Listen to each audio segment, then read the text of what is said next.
Check, check. Check 1, 2, 1, 2.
Do you want the camera off?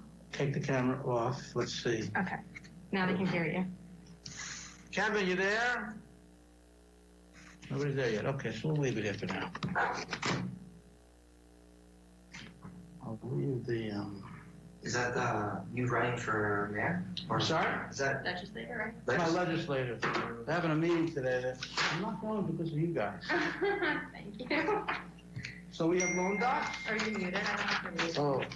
Oh, okay. That's a good point. Should have made myself. There you go.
right, I'm going to call this hearing of the Nassau County Legislature to order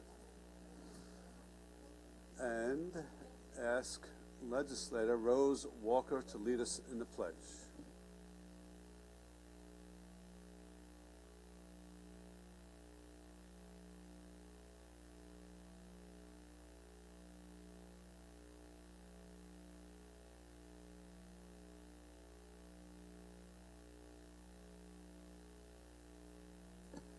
Okay, the purpose of today's hearing is on assessment.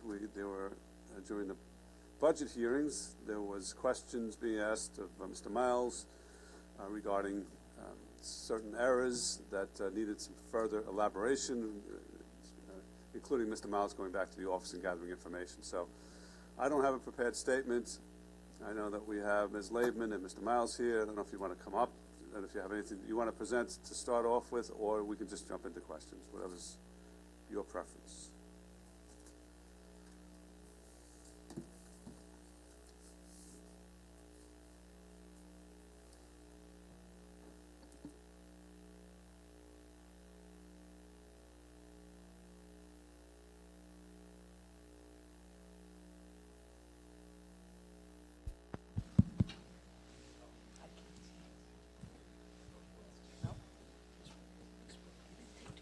She said, No, just one. That one is fine. Okay. Kevin's on good. now. They're both on. Okay. Thank you.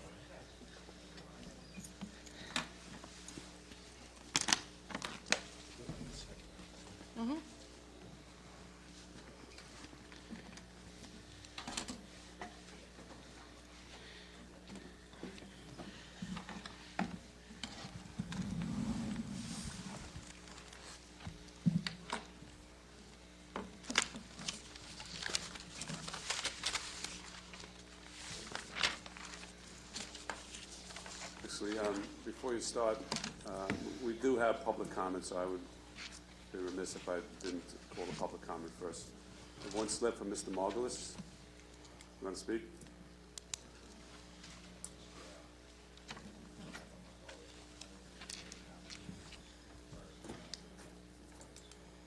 Okay.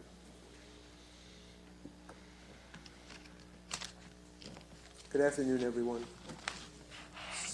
It's been a while since I've been here.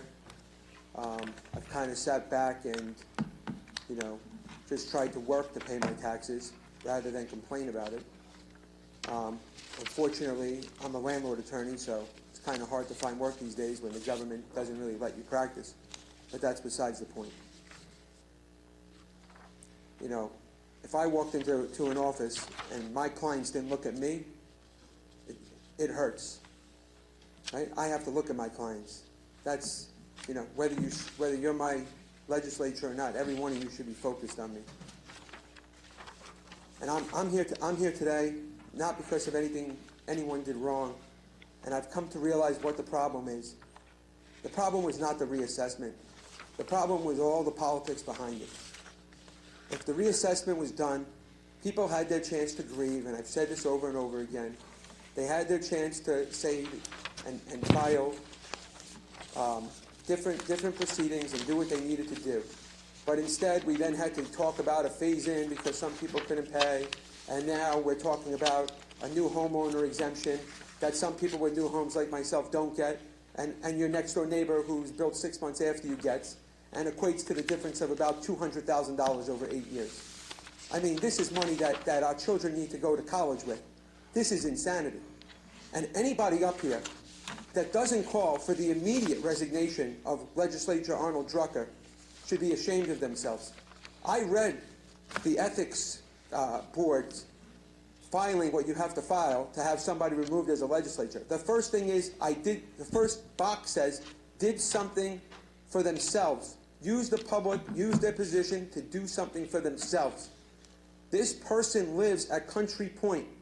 He had people knocking down his door when they received $40,000 of taxes, just like I told him he would. And he knew with the election coming up, if he didn't make this change, he was going to be out. Because the people that vote for him in his age bracket, he was going to be out. So what did he do? He reached out to his friends in the state, okay? And he got it, not even a 5-year like the tax phase-in or 4 more years. They get 8 years now. 8 years. Did I get 8 years? I was told by Legislator Drucker, suck it up and pay it. 40-something thousand dollars. But when it's his time to pay 40-something thousand dollars, his tax bill this year is going to, excuse me, it was $44,000 that I paid. But when it's his time to pay, he's only going to pay $6,000 on his $1 million home this year.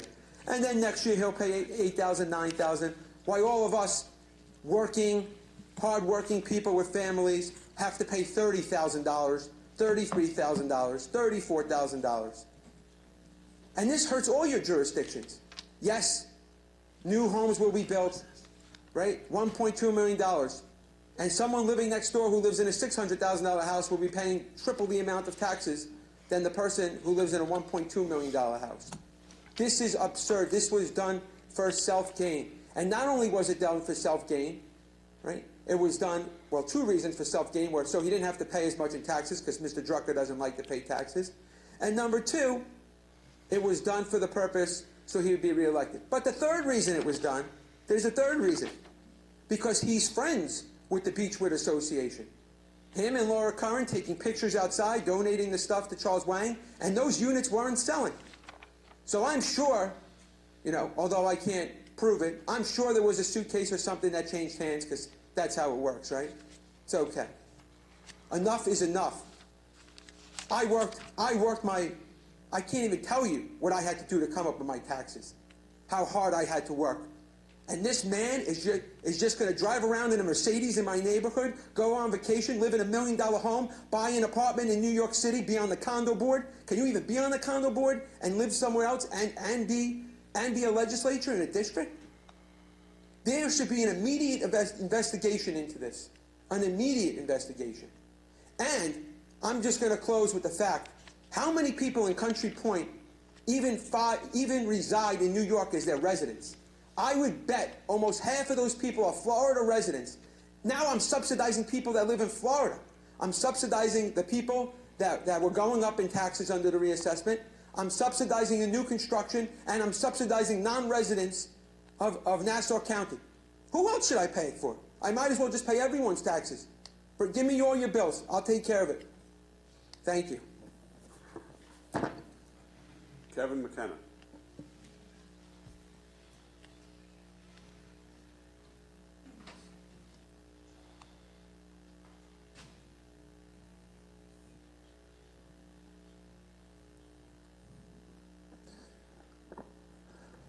Good afternoon, legislative body. My name is Kevin McKenna, and I live in Syosset. And right now I am live streaming this event on a widely followed page called Town of Oyster Bay News. Just a suggestion before I make a few comments.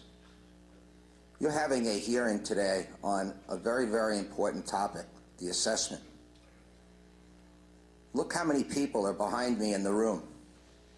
I've already showed the public that there's nobody here, and the reason that there's nobody here is because people don't go to the Nassau County legislative link, which is hidden inside the website, to find out that there is a assessment meeting. So my suggestion, especially to the Republican side of this body, is that when you have a hearing like this, you guys all post on your Facebook pages. You talk about blood drives.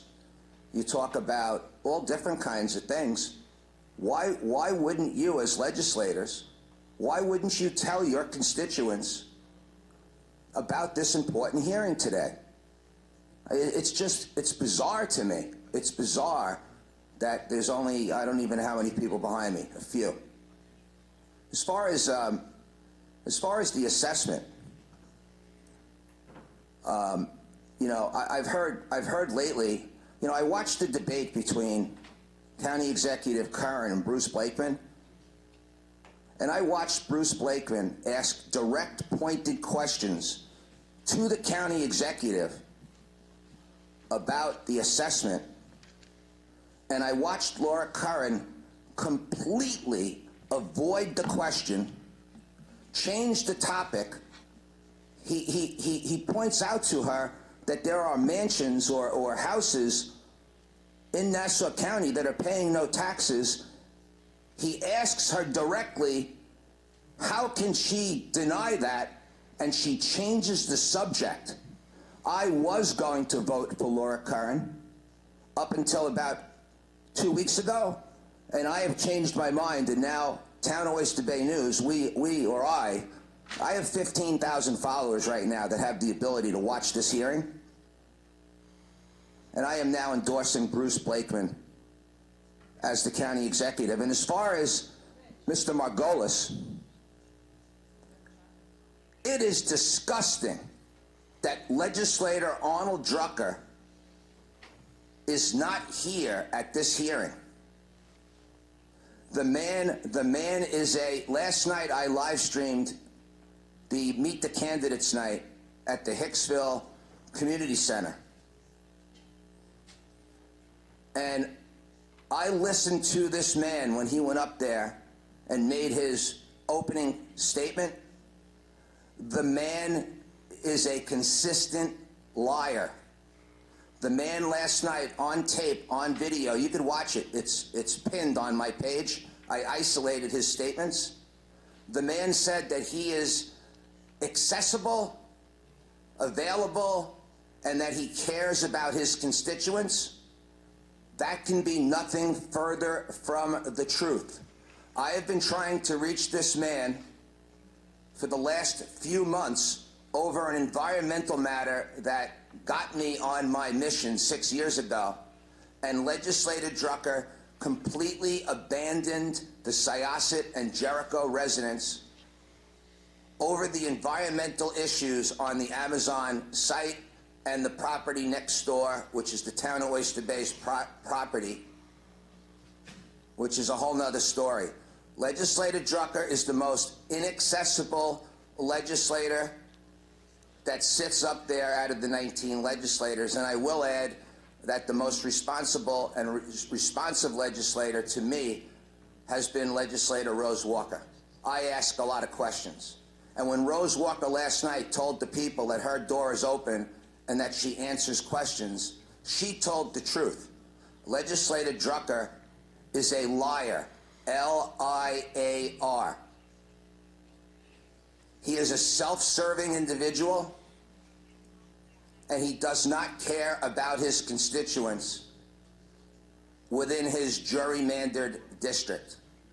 And with my 14 seconds left, I hope that everybody attends the October 25th legislative hearing, because I will be dropping a bomb, and I hope you're all paying attention, about the illegal hiring by Laura Curran and Patrick Ryder in the Civil Service Commission going back over the past 10 years. All right, and I hope that News 12, covers that event. Thank you very much.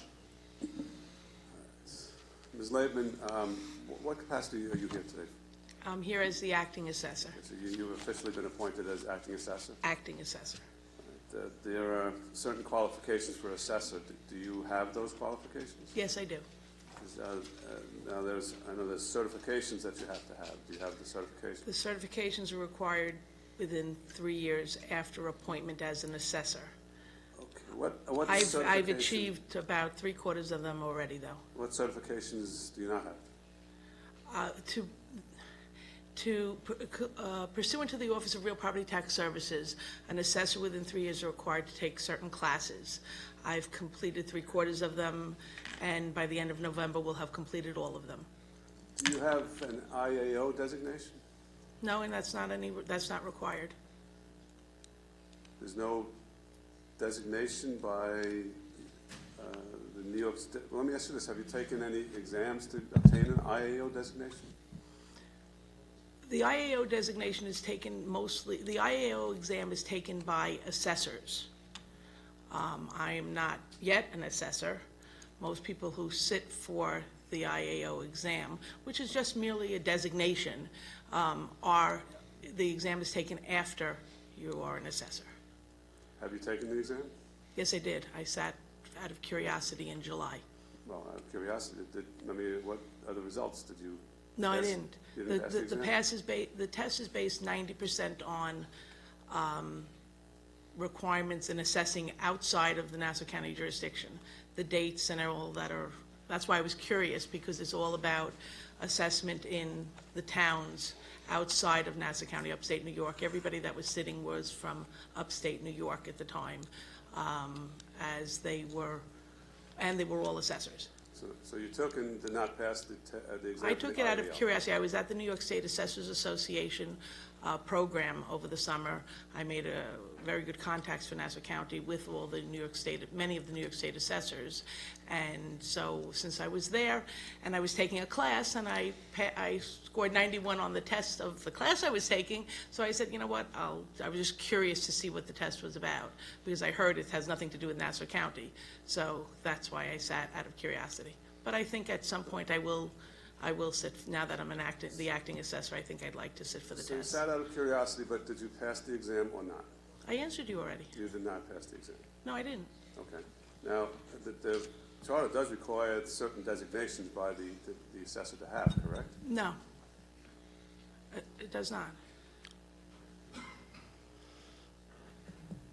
It's one of the options, and it's actually, one of the options I think is meant to say is IAAO, International Association of Assessing Officers. It actually states in IAAO. None of this is the New York State organization. So you don't have those designations, and you still have courses to take, is that correct? I have courses which are required to take by an assessor within 3 years after appointment. That's per ORPS, Office of Real Property Tax Services. And you're here to represent the Department of Assessment? I'm here because I was asked to come. Well, we wanted someone with assessing experience and understanding of how the Department of Assessment operates. Mr. Miles has done a very good job as an attorney, but we need someone with experience, with the know-how. I mean, you're representing yourself to be that person? I am sitting in the acting position now for a week. I certainly have knowledge about our assessment protocols, more from being in this industry for over 30 years. I think I have a 360-degree view of our assessing world because I've sat as a small claims hearing officer. I've been the chairperson of the Assessment Review Commission. I've been counsel to Nassau County. I've been of counsel to Nassau County, representing the municipality. I was the deputy county attorney for the Assessment Review Commission, and I've represented property owners. So I think I have a very varied and interesting 360-degree view of our assessment world. Well, you're going to be asked some questions today that are going into great detail about issues that we have uncovered with respect to errors. You're ready to answer those questions? I'll answer them to the best of my knowledge, or I'll certainly research it for you. But as you know, I'm sitting here for a week. Well, that's the point. Mr. Miles gamely answered the questions. He wasn't ready for at that time because it was a budget hearing, and the idea was to come back to have someone here who could answer those questions in more detail, and that is supposed to be you. I mean, whether you're here for a week or not, it doesn't matter. You're going to be asked these questions, and we're going to expect answers. I'll do the best I can. Well, I mean, that's fine, but we'll do as many hearings as we have to until we get somebody here who can answer those questions. But anyway, you have a statement you want to make? Or Just presiding officer, we did the research on the alleged issues that were proposed to us in the packet that was handed to me, I believe, last week. And we do have the answers that you are looking for, and hopefully this hearing will provide you with the clarification that you are looking for. All right, so before you, I don't know if you have a presentation or not, but the Deputy Presiding Officer would like to say a few words before you guys start. Right?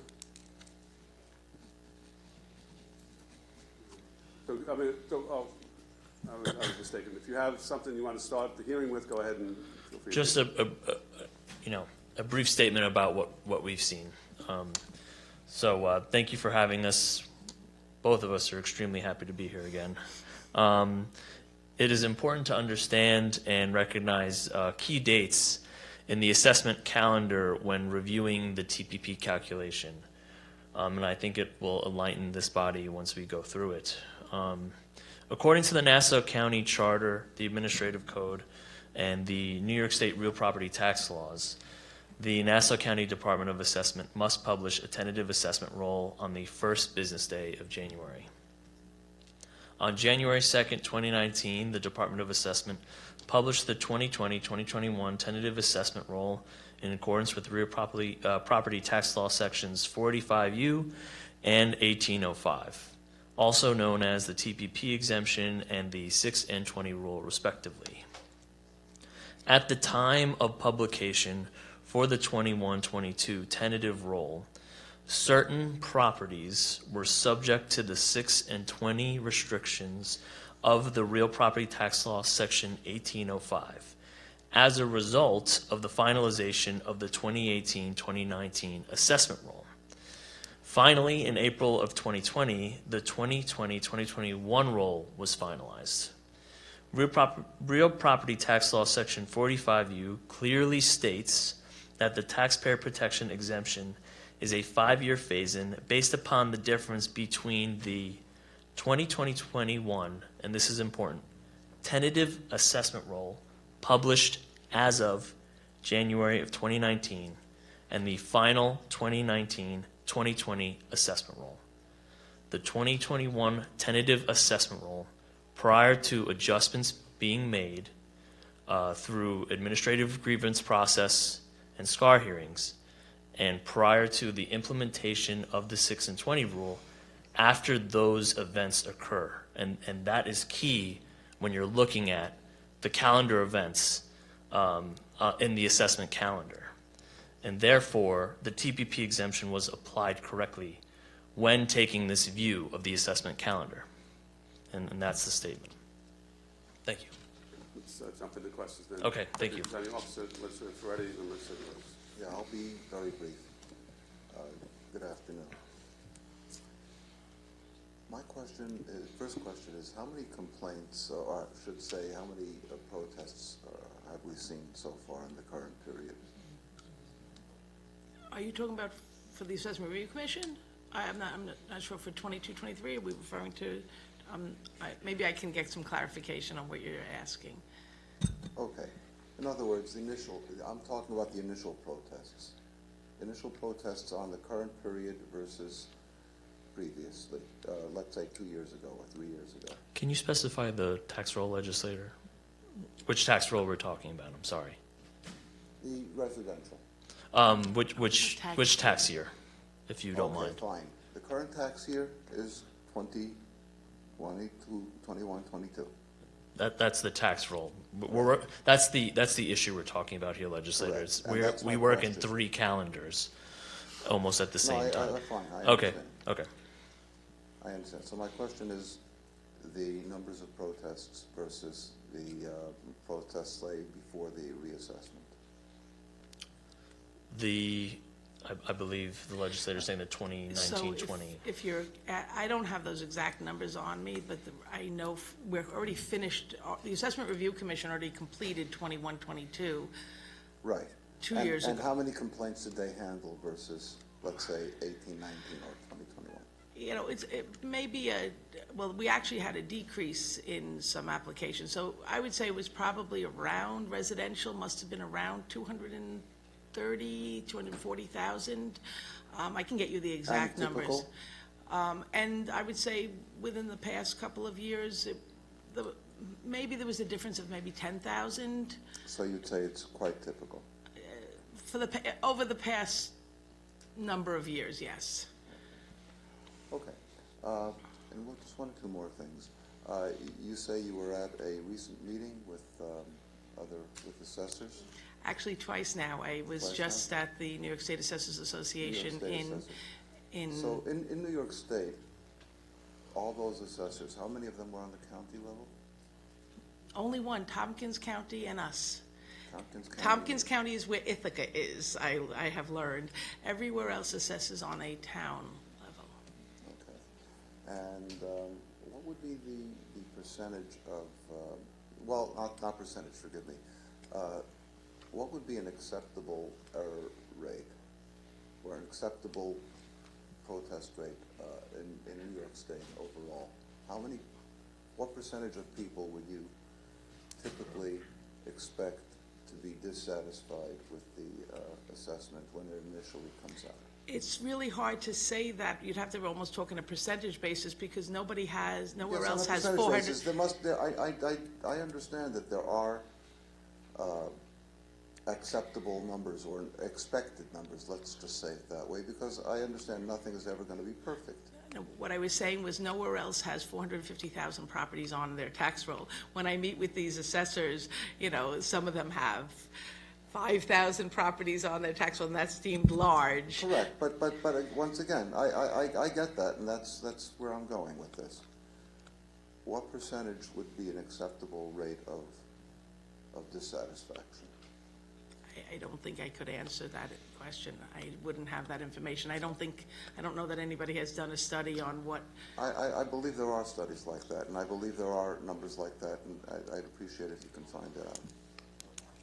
I will certainly try to look into it. I think what's indicative of a good, fair, and accurate assessment role is the coefficient of dispersion, which clearly measures the level of accuracy. And we have a coefficient of dispersion under 10, and for a heterogeneous assessing jurisdiction and the most complex taxing jurisdiction in the state, having a coefficient of dispersion under 10 is remarkable.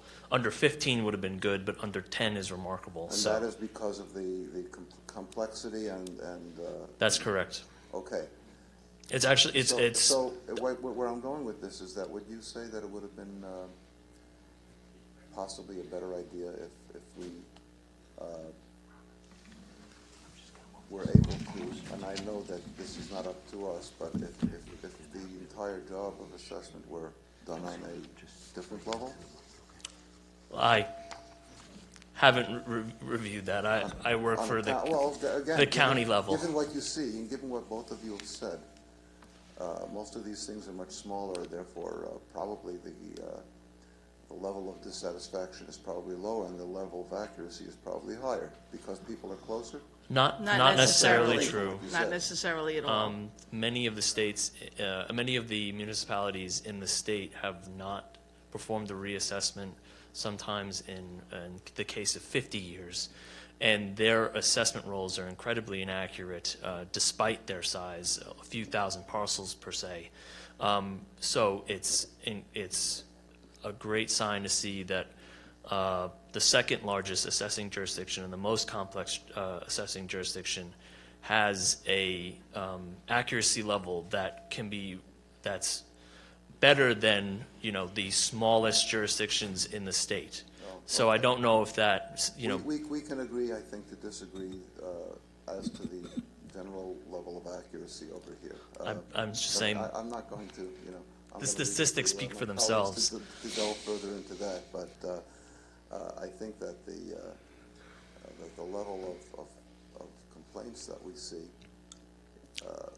speaks to the level of dissatisfaction, and I'll just say this: when my kids were in school, if they came, and I always use this example, when they came home and complained about a teacher, my instinct would be say, well, what are you doing there? What are you doing wrong there in the class? You're misbehaving? But when I hear that the entire class is upset with the teacher, well, I say, wait a while, maybe that's the teacher. We've got an enormous number. You've got an entire industry about which you complain,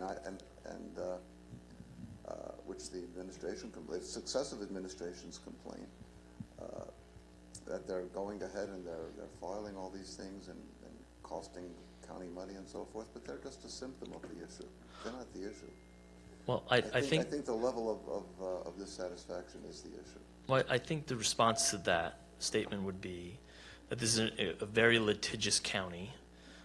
It is a county where taxpayer rights are promoted, and that's a good thing, to promote the rights of our property owners. So what you're saying, Mr. Miles, is that it's the fault of the residents. It's Absolutely not the fault of the county. We're getting it all right, but the residents are just difficult people and they like to fight. I don't think I'm blaming the county residents for exercising their rights. It's their rights. That's not what I said. But what you're saying is that we're right, and the county's right, the assessments are right, but the residents, when they're all filing these protests, well, that's just because they're litigious. No, that's not what I said.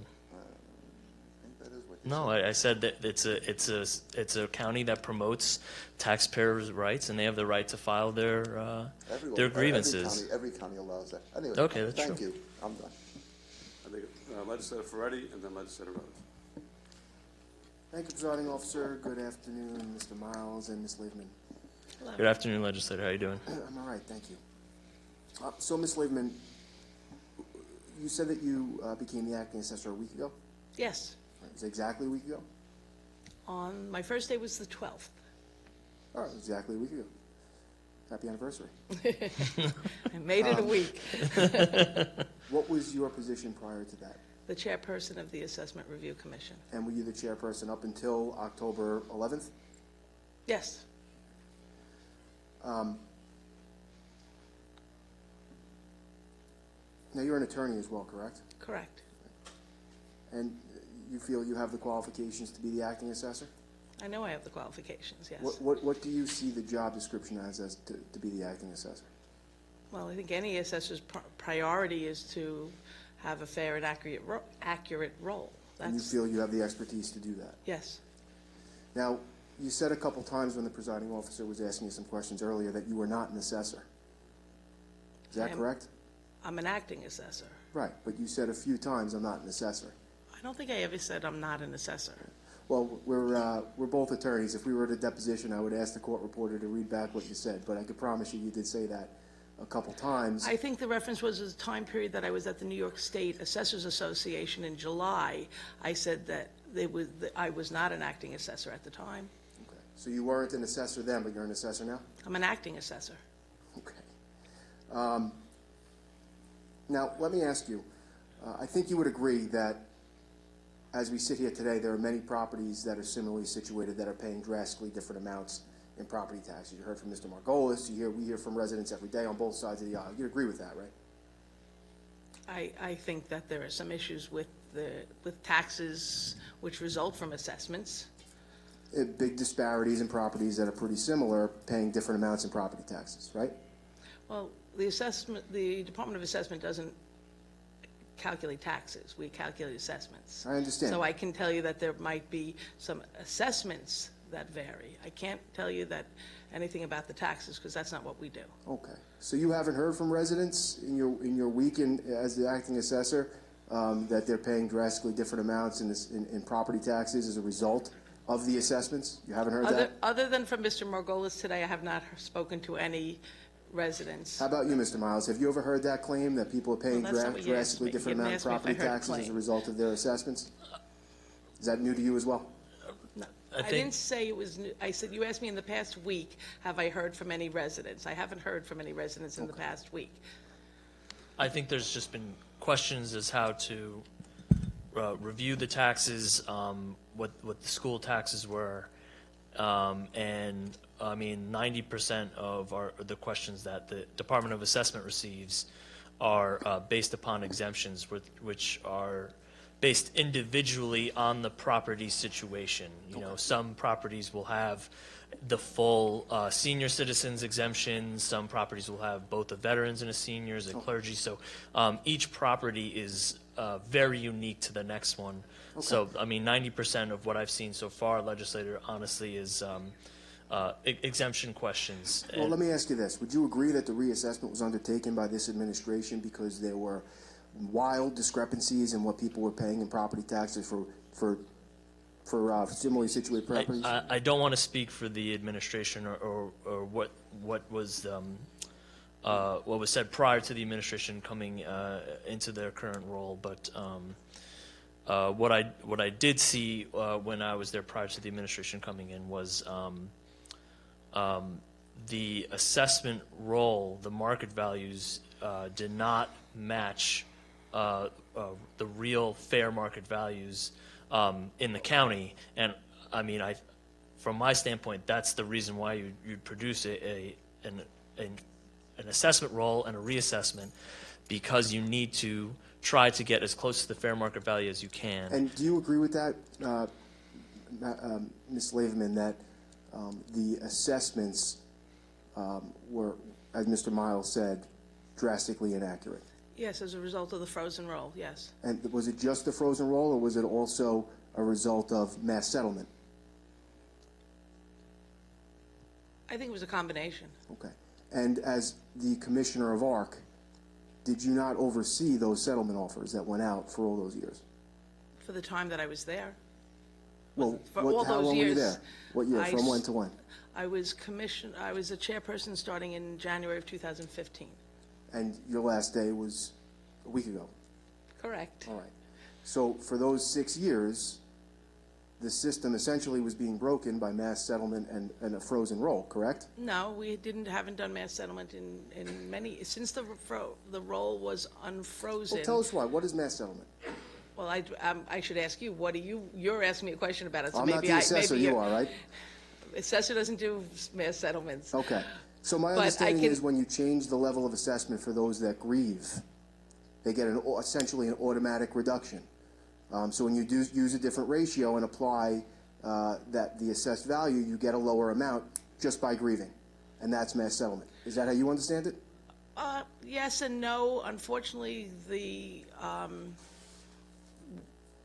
we were bound by a settlement made by the administration at the time in a case called Halpern. And as a result of the limitations put upon our assessment world, County Attorney, Assessment Review Commission, by that Halpern settlement, level of assessment was settled over various years based upon ratio studies, et cetera. I also think it's important to note that Ms. Laidman didn't endorse or create the policy of freezing the assessment roll for a decade, and that she was just handed what she was handed and By had the way, to is the perform. roll frozen right now? The roll is paused right now, but for Frozen or paused? Are they the same thing? it is paused right now, and It was frozen back then, but now it's paused? well, the reason being is that there is a once-in-a-century pandemic going on. So it's different. Okay. Well, I would think Now, so, was absolutely. Superstorm Sandy a once-in-a-century storm, or was that a commonplace in Nassau County? I'm sorry, can you repeat the question? Superstorm Sandy, that was a once-in-a-century storm, right? I don't know if that lasted 10 years. Okay. And let me ask you this. What effect has the pandemic had on property values in Nassau County? Are they on the rise over the last year or on the decline? They're just volatile. It's volatile. It's an Let's stay unusual on track, though, volatility. because I want to get to this point. You indicated that mass settlement, I think you agree, you said yes and no, but Well, I could say that the mass settlement protocol started even before I came to the Assessment Review Commission. Yeah. That I walked in with that. understood. And that, coupled with the Halpern settlement regarding level of assessment and the requirements of ratio studies, et cetera, to some extent dictated how level of assessment was handled. And it triggered these automatic offers of reduction, right? Well, it triggered the reduction in the level of assessment, or ratio, whichever term you want to use. Right. So, and at the time, the opinion was that the market was a steady market. It wasn't a rising or a declining market at the time. So the protocol was ARC determined market value, and once market value was determined, the change was the only change at the time, because the market wasn't changing, was level of assessment. That resulted in what people have called mass settlement. Okay, so back in those days, there was mass settlement because of the difference in the ratio. Isn't it true that this year we have a different ratio as well for those that grieve? Yes. Okay, so I don't know, actually, yeah, either way, but yes, I'm not sure which Right. year we're defining as this well, year, but right. So we have a frozen or paused roll this year, and we have mass settlement this year. no, there's no mass settlement Well, happening you just now. said mass settlement's when you have the different ratio, and we have a different ratio. No. I said mass settlement only took place during the frozen roll. Once the roll was unfrozen, we have not had mass settlements. The Assessment Review Commission, I'm speaking. But we have a frozen roll now. Okay, but that's not, we also now have a full staff. Back then, Now we're talking in less. the days that I was there during the frozen roll and when the mass settlement programs were taking place, we had 3 residential appraisers in the Assessment Review Commission. So I'm going to move on to my next set of questions. And Ms. Okay. Slaveman, this is not anything personal against you. I've known you for years. I respect you as an attorney. I respect you as a person. But at the same time, I'm not naive to the fact that you oversaw the Assessment Review Commission when this system was being broken as a result of the Assessment Review Commission. You have not completed the testing or passed the testing that I interpret the charter to require for our assessor. And just a few minutes ago, you indicated you're not an assessor. And so I have serious concerns about that. But I'm going to move on to my questions. Ms. Laverman, are you aware of Resolution 186-20, which was passed last year by this body with regard to the reassessment? As a background, I know it's a number. It required that the exemption for the phase-in be listed on the website for residents to see? Yes. Okay. And you understand that that's a law, that it's required for the assessment department to put that up there? Yes, I understand that. Is it up there right now for the 21-22 tax roll for the school taxes? I don't believe so. Okay. And are you aware that I questioned Mr. Miles about this a couple weeks ago, and Yes. he said that it would be up within days? It's my understanding that it's very technical and it's being worked on, and the plan will be that it should be up shortly. But it's very important to get it right, and that's one of the things that my focus is the QC process at the Department of Assessment. So it is being worked on as we speak, and it needs to go up the correct way. So our QC team is working on it. Well, I'm glad to hear that you're saying that things need to be done right and that it's very important. That's very important to me. I think that that's a breath of fresh air, hearing that from you as the acting assessor, because as you're going to see once Legislator Rhodes takes the microphone, I'm sure that a lot of things have not been done right, and the taxpayers are suffering as a result of that. So I respect that, but at the same time, residents have their tax bills now. They're looking at this website now. You have the numbers now.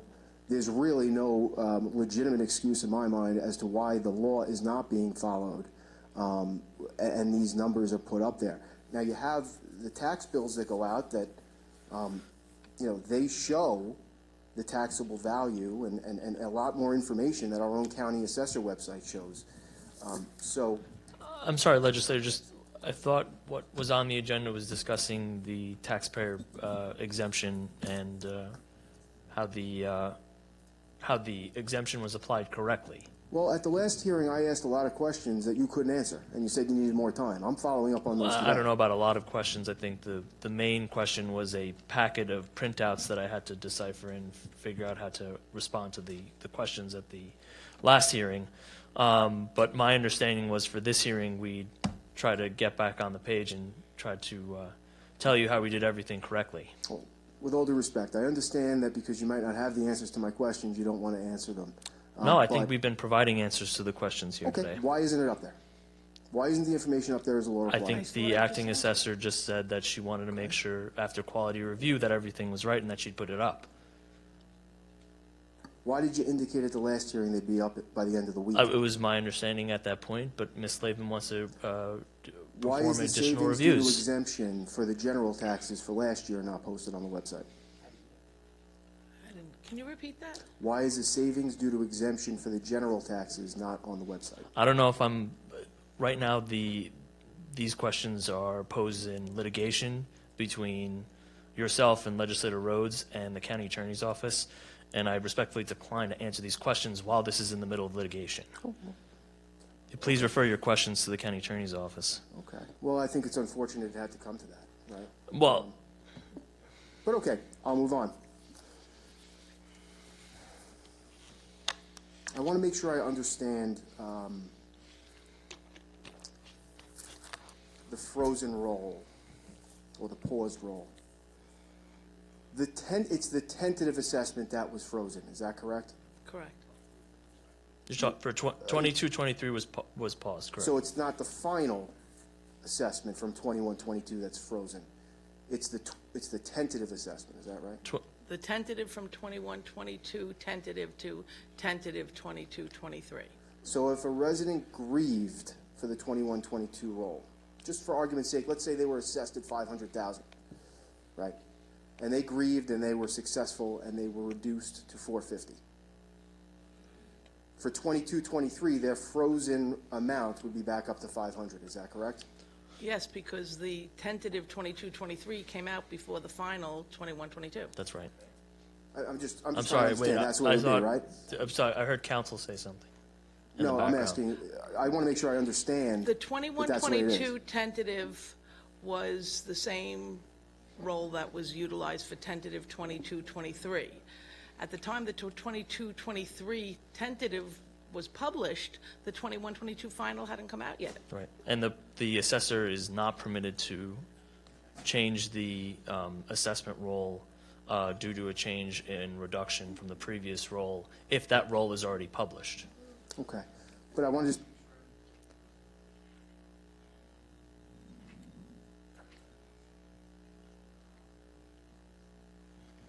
so, I'm And this just is trying to make sure I this understand the process. is also a precursor to the TPP. So I'm glad we're talking about this because now we can understand Good. that the Me too. assessment calendar has an effect on everything, right? It's like a stack of dominoes, and if you produce a tentative assessment roll right in January, but then the previous assessment roll is only being finalized 4 months after that, and that's what we're seeing here, and that's why the allegations are incorrect. It's not because we didn't use the right roll. It's because what you are seeing is that the roll is being finalized after the tentative assessment roll is published. So if Joe Resident, who had the 500,000 assessment, grieves, goes down to 450, the frozen amount for the following, for 22-23 is back up to 500. I wouldn't describe it as back up because of, remember, the assessment calendar controls. You have to understand, the 450 reduction doesn't hit until 3 months after the tentative is published. And the assessor shouldn't have the So- ability to touch the roll. No, Yeah. just. Let me just finish my... It's a timing. I understand what you're saying about timing and statutory requirements. My point I'm trying to make, this is about fairness to residents, right? If someone has a $500,000 assessment and they grieve it and they win and it's down to 450, that means that you were wrong, the assessment was wrong and they were right, okay? Now they're being told that their property is frozen, their assessment is frozen, but it's not, at least to the layman. They don't know about your statutory deadlines. They don't know about the tentative roll versus the final roll. What they know is they were assessed at an amount, they grieved it, they won, and they're being told that that amount is frozen. So when, Mr. Miles, when you say it's just residents being litigious, the reality is this system is forcing people to grieve, to get their fair assessment. Would you agree with that? I believe you just said, though, I know it's statutory requirements. Yeah, it's the law, right? I mean, we were just talking about the law before. What have you done to inform residents that the amount that they were ultimately told their assessment was is increasing based on what you're telling me? What have you done? What has your office done? It's not that it's increasing. It was published before it decreased. It couldn't have gone up if it was published before it was decreased. As a result of the freeze. The tentative freeze, yes. Right. So you're doing it. The administration is doing No, that. but it happened before the reduction took place. The assessor doesn't know what the Assessment Review Commission is going to do. That's right. It's an independent commission. And we also don't know what the SCAR hearing officer is going to do in a de novo hearing. All right. Last question. You would agree, though, that every single property in Nassau, with the exception of those who have done work on their property or those who are subject to the 6% increase, their 22-23 tentative assessment should not be higher than their 21-22 tentative assessment due to the freeze, right?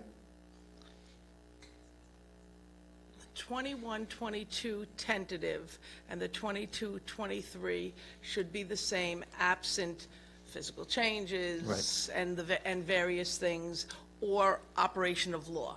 Right. There's some other things, petitions, et cetera, and operation of law. 6 and 20 rule. And 620, et cetera. Aside from those exceptions, they should be the same. Yes. Should be. Okay. Thank you both. I appreciate it. Thank you, sir. Before Legislator Rhodes goes, Legislator Ford had a question that she'd like to ask on behalf of one of her constituents, I believe. All right, thank you very much, presiding officer. Can you hear me? Yes. Okay, all right. I won't be that long. And Legislator Rhodes, thank you very much for allowing me to go before you. I have a question, and I was listening to the questioning by Legislator Ferretti, and I guess it's like the same line of question on behalf of a resident who grieved his assessment. He originally, I guess, originally had an assessed value of 670. Well, he ended up getting a reduction, and his assessed value went down to 672. And I guess now, with the new tax rolls, because the freeze is not technically in effect for the next tax roll, he's being offered 678.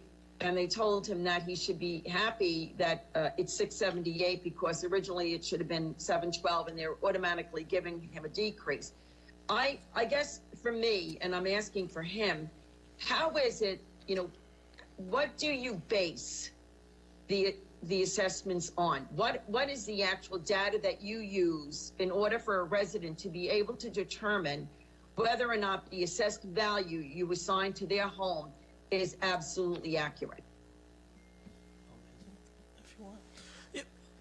I'm So not sure the if she's asking from the Assessment Review Commission? Yeah, or from in what context are you asking the question, legislator, in terms of how assessment values properties? Are you asking how the grievance process works? We just need a little clarification. Well, I mean, it's going to be based on for a resident. I have a resident, okay, who is familiar with, he could read all of the data about his house. I guess he's been grieving over the years. But based on that, even for me, if I take a look at mynassaproperty.com and I see that my house has an assessed value of, say, 672, where can I look at what is the information that I can look at so that when I look at this, I'll say, well, the assessment was absolutely accurate and that my house, that assessed value was right?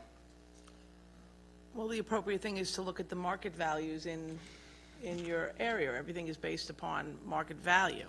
Right. And also the land record viewer also houses inventory data. All right, so if he looks at that, but if it's skewed, then he has to he will go to the grievance procedure, correct? He'll grieve his assessment. I missed part. I apologize, legislator, but I missed the first part of your question. If so, that's the case. If he takes a look at this and he says, when he looks at other houses in market value, the houses that have been recently sold in his area, they have to be houses that are equivalent or similar to his, correct? Are you talking about for the grievance process? Well, first, in determining what the assessed value is, so he can confirm that his assessed value is he can understand what is assessed, how you came to his assessed value, right?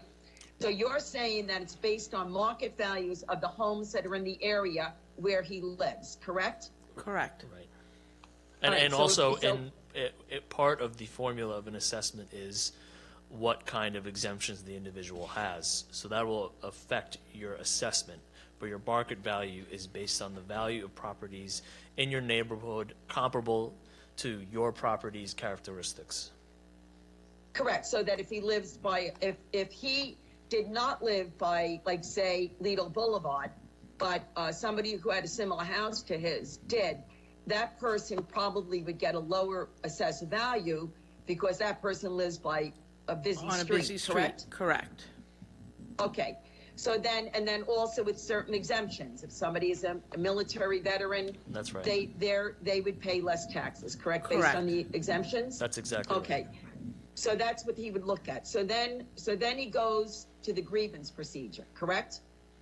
If he if he- And then chooses he to. would then, he would grieve his assessment and give all this information in the hopes that you would agree, if he could prove that you did not use the right properties in assessing his house, correct? Well, he would, the burden is on the taxpayer to show that that his house is, I guess, worth, the market value is less than what the county has listed. Okay. And that he can do that by and- supplying comparable sales, or if he recently purchased it, he could provide his deed and his closing documents to indicate what he paid for the house, et cetera. Okay, so then if a person does that and they grieve their assessment, or they go to ARC and ARC agrees that, and you talked about this, that because the tentative roll and then the actual roll, so if somebody actually grieved their assessment, they had to go to the Assessment Review Commission in order to have a hearing, and then the ARC then determines that yes, the house should be reduced by, like from 672 to say 650, correct? Yes, it's possible that the Assessment Review Commission might make them an offer to reduce their property value. This is all, yeah, I'm not saying this happened. I'm just giving examples. So what you're saying, because I'm not giving the actual data that this resident gave me. So if they agreed and they reduced his assessed value to 650, and now he gets his new tax bill, or he gets a letter from the assessment to say that his assessment jumped up to say 660 or 665, all right? That value that he was given by the Assessment Review Commission doesn't carry forward, and so then he has to grieve his assessment again, correct? In order to be able to get it back to what the assessed value that ARC gave him? If he feels that the market value didn't increase, all facts and circumstances might be different, but at any time, the Customer Service Division of the Assessment Review Commission would be available to discuss and explain this to him if he had any concerns. He could either go into the customer service area and if he had questions, or he could call and they would, or email, and they would clarify if he had any specific concerns. Right, and how many people are working there? Because it seems that he may have tried and was not able to get through or to get his questions answered. That's surprising. So he had to settle for me. At the Assessment Review Commission, we don't have any last I knew, we didn't have any backup of any voicemails. We're current on our phones, our emails, our walk-in. There is no backlog as of 7 days ago at the Assessment Review Commission Customer Service Center. And then what about the assessment department? Is there a backlog of voicemails? That I don't, as of this moment, know. I'd have to make inquiry and let you know. Last I heard, it was minimal, but I have to get the upcoming week's call logs. But there still is a backlog for people to call, because I think you're going to get a lot more calls, as people, because my office now is getting inundated with calls from residents that just, in my school district, that just got their tax bills. Mm-hmm. But one final thing then with all of this is that, from what I understand, and you can correct me if I'm wrong, that when we have a tentative roll, okay, that is not the actual roll. So the tentative roll can be carried forward, but it will be different from when you do the actual roll, correct? By actual, do you mean the final assessment roll? Right, the final assessment The roll. tentative roll is published in January, and then 14 months later, the final assessment roll is published. So Because if that the allows tentative time roll- for the Assessment Review Commission to review any grievances before the roll goes final. Okay, so if somebody grieved their assessment and they went to the Assessment Review Commission and were given an assessed value, they agreed that 650 was their assessed value, then shouldn't that carry forward to the next assessment cycle? Well, not. Why would his assessed value go up by like 15 or 20 points if he grieved his assessment, he got a settlement, and now he's being told that no, now that's completely different. Now your values went up based on something else, on a new tentative assessment. There are two reasons for this. Number one, as we discussed with Legislator Ferretti, the final roll is published after the tentative roll is established. So there's a timing issue, number one. And number two, every year stands on their own. Every year is based upon market values, et cetera. And so every year, the Assessment Review Commission will review based upon market values. So we have appraisers that do the review. So, you know, what the I assume we're talking about residential assessment review commission staff will do from one year to the other is not necessarily the same. All right, so then if somebody grieves their assessment, then because I'm wondering about this annual assessment, whether or not because of the overlap or whatever with the tentative, and when people go to the assessment review commission, when a new role comes out, I don't know whether or not an annual assessment is really the answer, whether or not we should go to one every 2 years, which would then allow residents to be able to take a look, read their assessments, work out, I can talk with, you know, the Assessment Review Commission so that they have a better understanding. So when the next tax rolls come out, that maybe they won't have to, maybe these values can carry forward and they wouldn't have to go through the process of grieving again. I think the issue you'll see, legislator, is it's still based on what the statute's saying, and the state and local laws tell us that we have to produce a tentative assessment every January. But meanwhile, there's a you know, a calendar lag for the following year, and you know that the previous roll will be published 3 months or 4 months later. You know, there are instances of cyclical reassessments in the state, but I still think you'll hit the same issue, which is the assessment calendar is set the way that it is, and you know. So in essence, what happens is with the overlap and with the way that the tentative values change, that this resident will indeed have to grieve his assessment again, correct? It's all dependent on each taxpayer.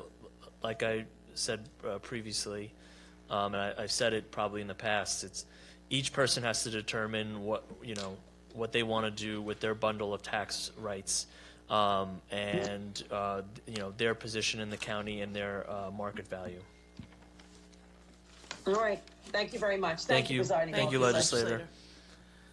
Legislator Ford. I'm sorry, that was Legislator Ford. Legislator Rhodes. Legislator, if it's all right, can we just take a quick restroom break before? Thank you. Thank you.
No, Bill.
ready to go?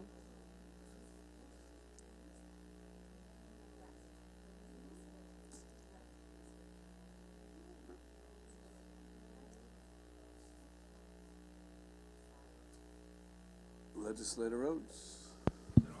No, I'm turning. Yeah, now it is, right? Okay. Oh. Yes, it's on.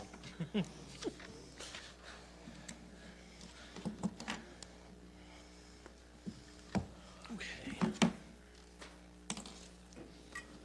Are you happy to see us? Of course I am. Good Good afternoon, afternoon, legislator. Good afternoon, and legislator. congratulations. I think. Or I'm sorry.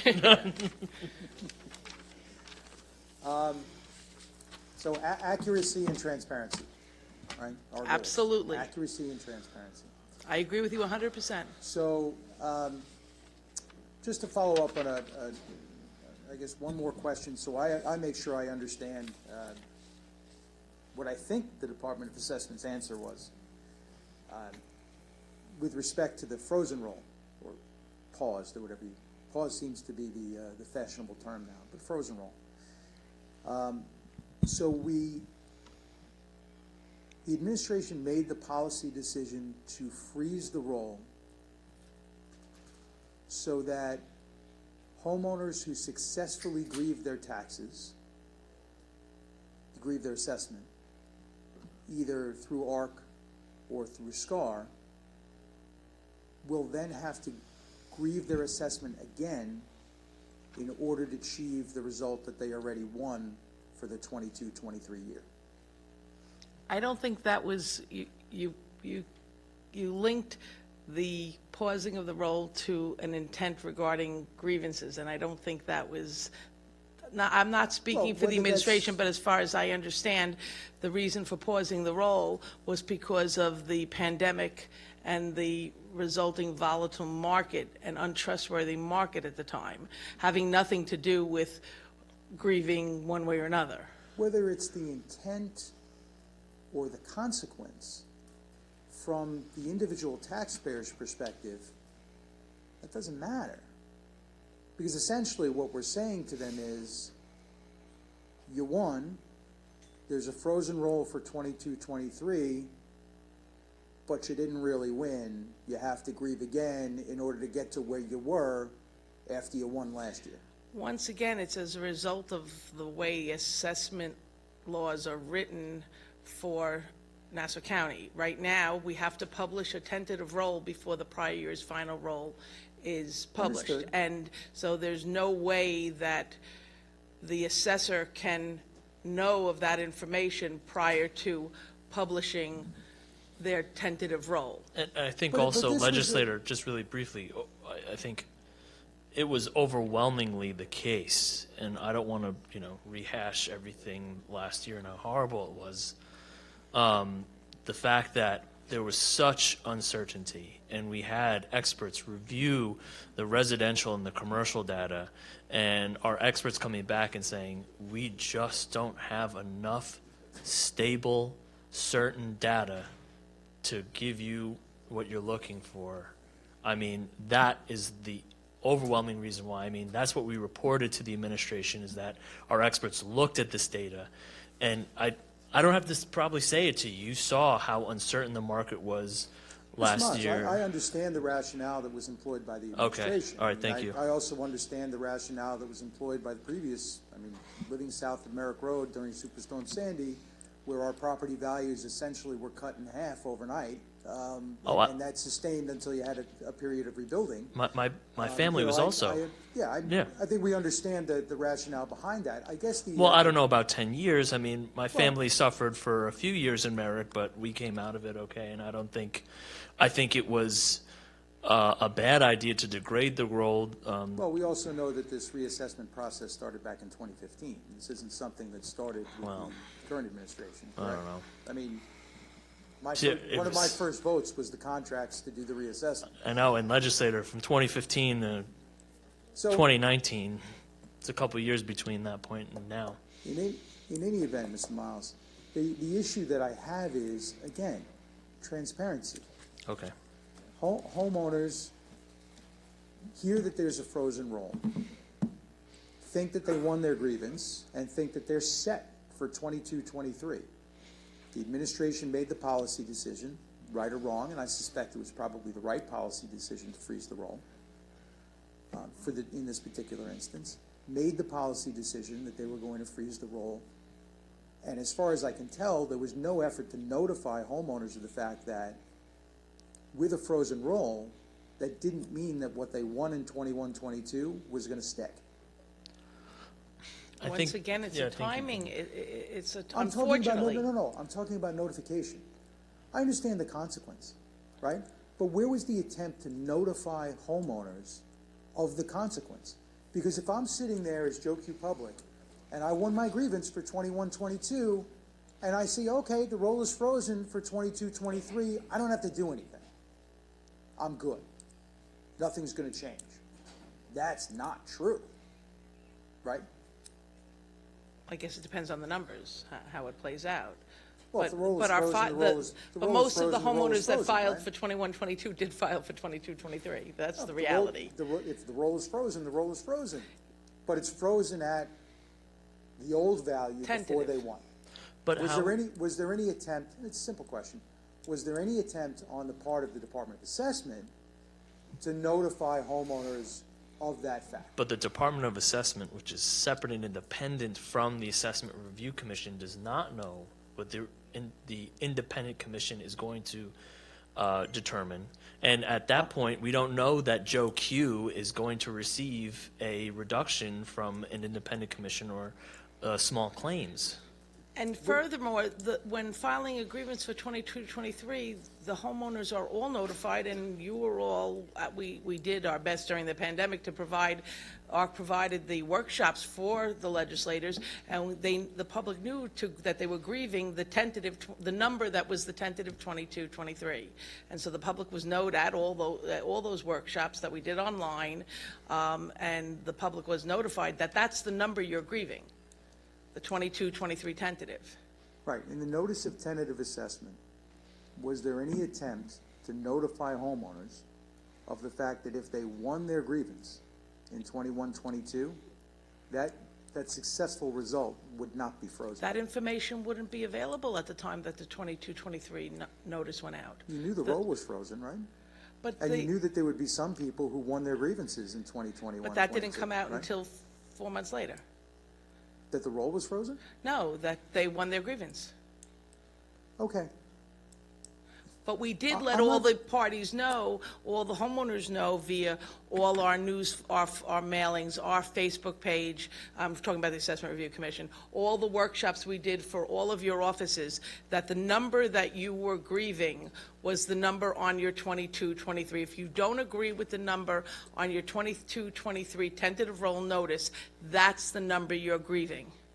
But in the notice that went out from the Department of Assessment, the notice of tentative assessment that went to residents saying this is what you got for 22-23, was there any explanation in that notice of tentative assessment saying, hey, if you won in 21-22, I'm not saying a specific number, a specific notice to a specific homeowner in anticipation of them knowing that they successfully grieved their taxes, but a notice on the bottom of it saying, hey, if you won your 21-22 grievance, understand that you'll have to grieve again because that successful outcome does not carry over. I apologize, but I don't agree. That would just lead to confusion because they didn't know they won at that point. So they'd be giving a notice in January saying, if you won, then you da-da-da-da-da. But they hadn't won yet. So that would just serve to confuse the public. You're sending them a notice in January talking about if you win ultimately in April. You mean more than homeowners thinking that they won and all of a sudden they didn't in a frozen roll? That They would didn't be, know that would at be the more time. confusing? They didn't know that at the time. They were just told that your tentative assessment is 500. If you don't agree with that number, then you should file. And that's what we did at all of the of all the workshops we did for most of you. So instead, we're relying upon the homeowner to understand that information. I think what the acting assessor is trying to say is that it's it depends on each homeowner making their own determination and then making a blanket statement on a standard form that has been standardized for many, many years now, and then saying something about another assessment role affecting this. Is just, I don't know how that wouldn't cause confusion. Mr. Miles, I guess my concern is, and you made the comment that, Nassau is a litigious county, right? Well, Nassau is a litigious county because the information that we get from the Department of Assessment is confusing. It's often incomplete. It's often erroneous. And homeowners have no alternative but to protect themselves through the grievance process because that's the process that's been set up for them. I have testified. I've testified here before that Nassau County is one of the most transparent counties in all of the state in terms of assessing. I have not seen any other department that provides the level of information that this department provides, whether on the land record bureau side or the Department of Assessment. And that is a fact. You do realize that myself and Legislator Ferretti, on behalf of the legislature, are actually suing the Department of Assessment because it's been almost a year and there's information that's still not on the county website after it was promised to be up there within weeks. I'm not discussing, I've said this before, I'm not discussing active litigation. You'll have to refer that to the county attorney's office. We've discussed at previous appearances, the active litigation that's going on. I'm not going into detail about it. Well, I've why said not? very general, Why not? because You're a county employee. you're an attorney, sir. We're legislators. No, you're an attorney, legislator, and you know this. I'm not going to speak about active litigation. Please refer your questions about active litigation to the county's attorney. Well, it's funny because the county attorney is supposed to be the attorney for the legislature. But that I'm didn't sorry. take- You but can that bring didn't- that. You can bring that up to the county attorney. But that didn't take place here. So, again,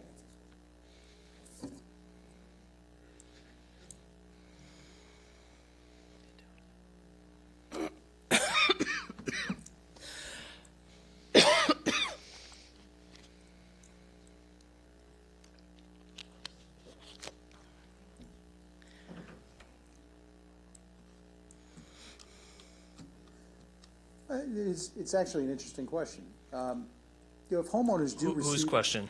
If homeowners do receive a reduction in September, October, November, will they be lowered for the bill for the following January? For the notice of tentative assessment? Can you repeat that? Well, sure. What's the... If you do receive a decision later, we incorporate changes to the roll on a regular basis. Why is it that once that information comes out, we can't incorporate that into the roll?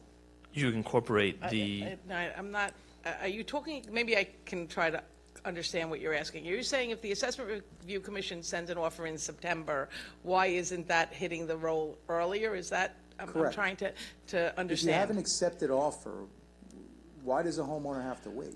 Because our final determinations are issued at the end of March for the final roll, April 1st. Why? Because homeowners have the opportunity to change their mind. It's not uncommon that a homeowner will make one decision in September and then contact us in February and change their minds. Or contact us in January and change their mind. And we have especially pro se litigants, pro se grievance, we offer them complete latitude with the ability to change their minds. It's not uncommon that they'll come to customer service, speak with someone, and change from one way to the other. So how often is it the case that an accepted offer from ARC would be later rejected? Happens quite frequently. How frequently? If you want statistics, I'll ask them to provide. But it happens enough. Well, I mean, it happens enough. Are we talking about a dozen cases? You probably have to ask the Assessment Review Commission. I could I'm ask them to asking provide stats. I'm asking somebody who until last week was the chairwoman of the Assessment Review Commission. These are not statistics I necessarily have at my fingertips. If you had asked me to bring that with me, I certainly would have complied. As I've always told you all, my office is always open. Your counsel's office knows that they can contact me. My door is open, my phone is open. I can provide you with any information you Well, you seek. must I have- just don't certainly have that information at my fingertips No, right now. understood. I understand. I'm not asking for an exact number, but you must have some sense. Are we talking It does, about? I are would we say of the- talking about I would thousands? Are we talking about hundreds? Are we talking about dozens? I would say of the 240,000 approximate residential filings, it could happen to hundreds. And we can't predict. Okay.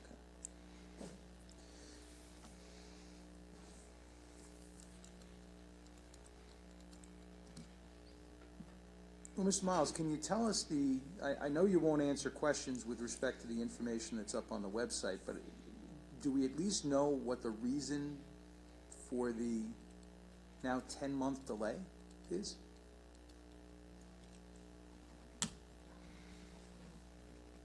Yeah, I'm confused as to, you're talking about the 21, 22 is just The 10-month published. delay in compliance with 18620 for the 2020. I think that's a question for active litigation. It is. Here's my question. I'm sorry, legislator. You know, I know you. And I know also, you I keep believe saying this. that, This. But I have a resolution, Mr. Miles, that has been passed by the legislature, that has been signed by the county executive, signed back in December of last year by the county executive on December 28th. And you're telling me that in order to ask a question why it is that they haven't complied in 10 months with a law that we passed and the county executive signed, that I have to go speak to the county attorney? That is absurd. Why is that the case? Legislator, you know the case. You are. No. You All are I'm an asking active you is- attorney in all the. I'm I'm asking sorry, you is if there's an legislator. explanation as to why you can't produce the information. Legislator. I want to know what the explanation is. Legislator, I provided you with the answer. You are an attorney in Nassau County, and you know the answer. And I believe this The hearing. answer, no, unfortunately, the answer is I won't tell you. No, That's the answer. that's not the case.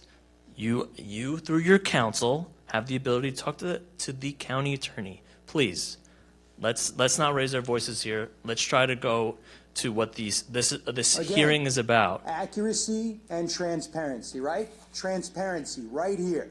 Why does the Department of Assessment have information that the homeowner doesn't have access to make them understand the impact of the phasing? Legislator. That was the purpose of the legislation, Mr. Miles, As we said before, which was agreed to by the county executive. legislator, I'm not going to raise my voice. What I'm going to say is that once the quality control is performed for the 21-22 roll, that information will be up.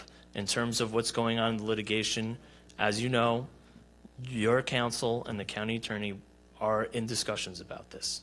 And that is the appropriate forum. This is not the appropriate forum. Right now, we're here to discuss the TPP exemption, and I believe we've gone off topic. So the quality control is the accuracy of the phase-in, the same phase-in that you've now used to produce the 22-23 tentative roll? The quality control is the difference between whether there was the TPP exemption existed for the 21-22 roll and what is actually in place now, where the exemption does exist. And you have to create the difference between a roll, a hypothetical staged roll where there is no TPP, and compare it to what we currently have now. And as the acting county assessor said, when she came down, she wanted to perform extra review to make sure that everything was up to snuff. And that's where we are right now. In terms of what's happened in the past, you please refer that to your counsel, and your counsel can talk to the county attorney's office, because that is the proper forum. I'm not raising my voice about this, and that is the appropriate forum for this. So, Ms. Laban, Mr. Miles is saying that the reason that there is a delay at this point is because you wanted to conduct an extra review of the information? I think you know, this is on.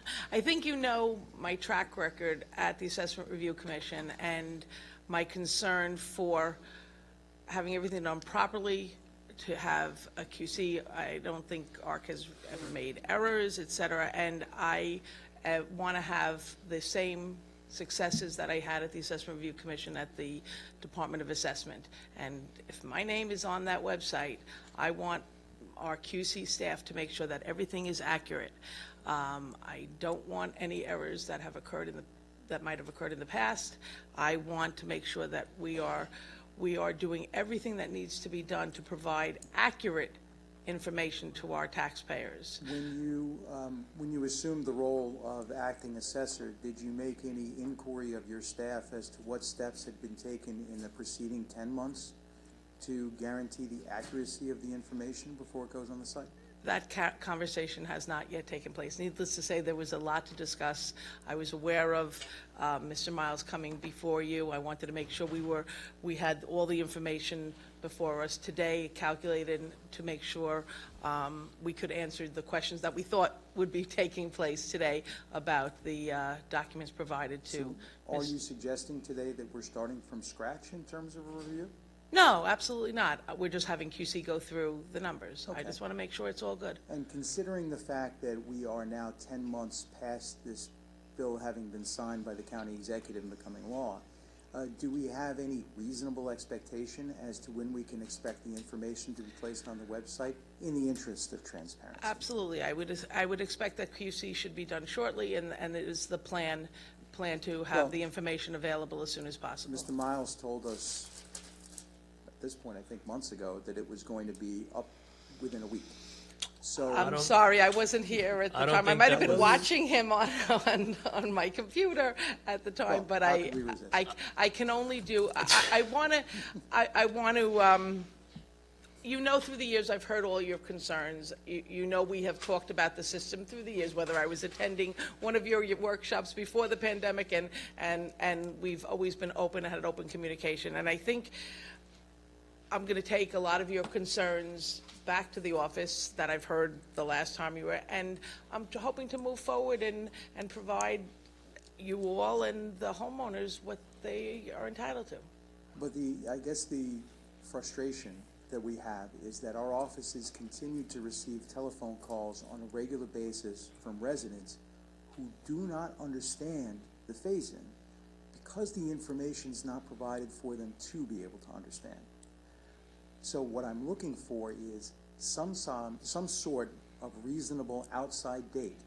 Now that they've been waiting 10 months for this information to be produced as a matter of law, when we can expect the information to be done. I believe there's some issue with the back year, but the 21-22 school TPP exemption will be produced once the additional QC has been performed. Except you're using the information to produce a tax roll. How can you not know whether it's accurate? No. You're using the phase-in information, which is the same.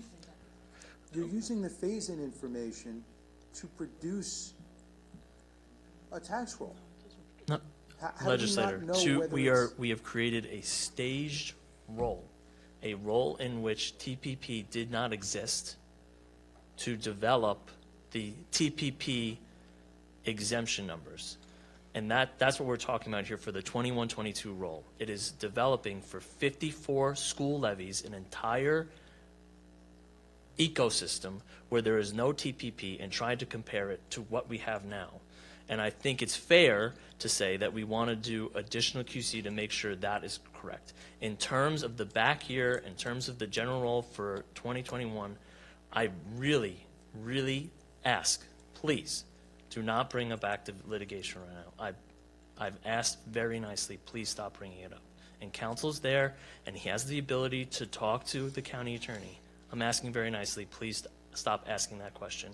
In terms of the 21-22 rule, the ecosystem wherein there is a no TPP is being compared to a system where there is TPP.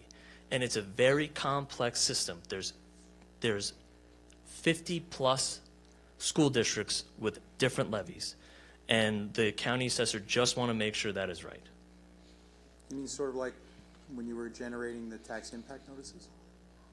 I'm sorry? Sort of like when you were generating the tax impact notices? You're talking about when When the Department of Assessment was generating the tax impact notices?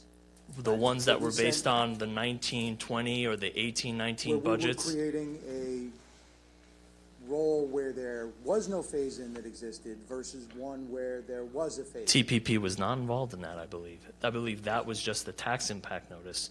TPP became a later notice. No, the tax impact notices were required by this legislature to be sent out so that people could understand the impact, the Right. potential impact of the phase-in before it was created. Tax impact notice, not a TPP calculation. That's what the impact notice was. No, it was not. With the cap and without the cap. I mean, we've got a copy of the notice here. I mean, I can show you. I don't know if this was before you were assigned to the Department of Assessment, but that was one of the things that was intentional. I don't think you're right. Just what is that relevant to what we're talking about today? A notice that went out a couple of years ago. I'm trying to understand, No, try but to assist you. You know, we were told at the time by David Moog that they needed 6 weeks to produce those tax impact notices to be able to compare what it would be with a phase-in and without a phase-in. And so essentially, for each of those districts, you're now creating the same thing, but it's taken 10 months and not 6 weeks. No. And I'm trying to understand why that is. There was a difference between the general and the school. That is 300 complex taxing jurisdictions. This is a little bit better and slightly easier, but it's still complex when compared to other assessing jurisdictions, and you want to make sure that it's right. Well, if it's But a I'm little sure, bit- legislator, you would agree that accuracy is the most important thing. So that's what, all I'm saying to you is I'm there, as Legislator Ferretti said, 7 days. And I want to make sure before we put anything out to our homeowners that everything is accurate. That's paramount. Well, we do recall that the tax impact notices were widely inaccurate. Well, but that has nothing to do with where we are Has today and the nothing- questions you're Has nothing to do asking with us. where you are today, but I just want to know what multiplying factor is it going to take until we can get answers? So they were able to produce those tax impact notices in 6 weeks, right? This has nothing to do with that, though, sir. We are now a multiplying factor of 7 at that point, 6.5 at that point of that 6 week period of time. How much longer do we have to wait in order to get accurate information? That's the 21, 22. I think I mean, This is the final roll that just went final. It's not, we're not talking 10 months. This roll just went final April 1st. I think at this point, legislator, I think you have your point that you're making. We are making our point. There is active litigation, and we are respectfully requesting that you move on to the next subject. I want to make the larger point that taxpayers continue to wait for information that they should have. But this is only And they information do based not- upon the school tax bills, and we're talking about right now is the school tax bills that really you just passed that roll at the warrants Very a recently. few weeks ago. That's only because we've been tied up in litigation to get it for the previous. But I'm just roll saying was that you're saying 10 months. This has not been waiting 10 months. It's a matter of weeks. The bill, I'm sorry, with all due respect, the bill has been waiting for, it was signed 10 months ago. But the data we're talking about is only a few weeks. You want to update it now for the most recent data. I understand that. We've lost an entire tax year where homeowners could have had that information so that they could understand the phase-in. And because, for whatever excuse the administration wants to come up with, they've been engaging in litigation instead of producing the information that they agreed to produce when the county executive signed the bill. But Homeowners both are still without that information, and all I'm trying to find out from you, Ms. Laban, I understand you've only been there a week, but what I'm trying to find out from you is, now that we're doing this analysis for the new tax year, how long is it going to take? How long can when I get a homeowner calling me and saying, I don't understand, what can I tell them in terms of how long it's going to take until they get that information? Take whatever is needed to get it right. I'm sorry. Are we talking about sometime in 2025? Like, how long is this going to take? I mean, I just out of curiosity. I think I already said within a few weeks we'll have it done. I just want to make sure it's accurate. We're talking about school tax bills that just went out a week ago. So this is the information that everyone is seeking the information from. It just, the tax bills just went out. We need to have time to do the calculations, just like if I sat there and manually calculated it for your house. But I want to make sure that it's accurate, and so within a matter of weeks, it should be done. I certainly think it would be worse if inaccurate information was provided. Well, can I ask you, where on the website is it that an individual taxpayer would be able to find out that there even is a TPP? It's on the Land Record Bureau. Where? If you look back at 2021, it's on the Land Record Bureau. And It's we'll be also in the producing- Q&A. So you would have to go back in time, you would have to go back to 2021 to find that It is on the information. 2021 So there's nothing on school. the, there's nothing on the 21-22, there's nothing on the 22-23 information that's on the site that would tell a homeowner that the TPP is even a factor Yes. in what's happening with respect to There's the an tax entire return. section on the General Department of Assessment page about TPP of the law. Number one, that's how they're notified. But it's not on the Land Record View. The Land Record View of 21-22, the first tax bill just came out for 21-22. There's no other tax bill that just came out. You all got it in your homes a week ago. Right. So you're talking by about the there's way, nothing, and there certainly would be, there is no since- 22-23 Right. TPP. We're not even close. When TPP, we're just in the tentative roll period for 22-23. So how could there be anything about TPP for 22-23? Since But you- there is generic information about TPP to inform the homeowners that it exists. Since you raised that point, you would think that the ultimate fail-safe would be on the tax bills that are actually generated, that go out, on the tax bills that are actually generated that go out to homeowners. We On the don't tax- generate the tax bills. I understand you don't generate the tax bills, but you provide the information to the receivers of taxes that are used to calculate the actual tax bills. Everything else, every other exemption for taxpayers is listed on the tax bills with the exception of the TPP. Why is that? Is that information being provided? I don't believe that that's even a line item for the receiver of taxes. We haven't Well, I mean, been it's- approached. We haven't been No, it's approached gas- by the receivers for the TPP It's an information. exemption, isn't it? The receivers haven't approached us about including the Oh, TPP on so the. the receivers have to ask you to provide transparency. I get it. We don't produce the tax bills. We're not in that system. They are a separate elected office, and they print the bills the way they want to print the bills, and I'm sure there's statutes and rules and regulations that govern how they produce the bills. But But if I don't you- want to comment on how a separately elected office produces something that's, statutorily and, legally required. So, just so I understand, the Department of Assessment provides exemption information and the value of an exemption on every other tax exemption.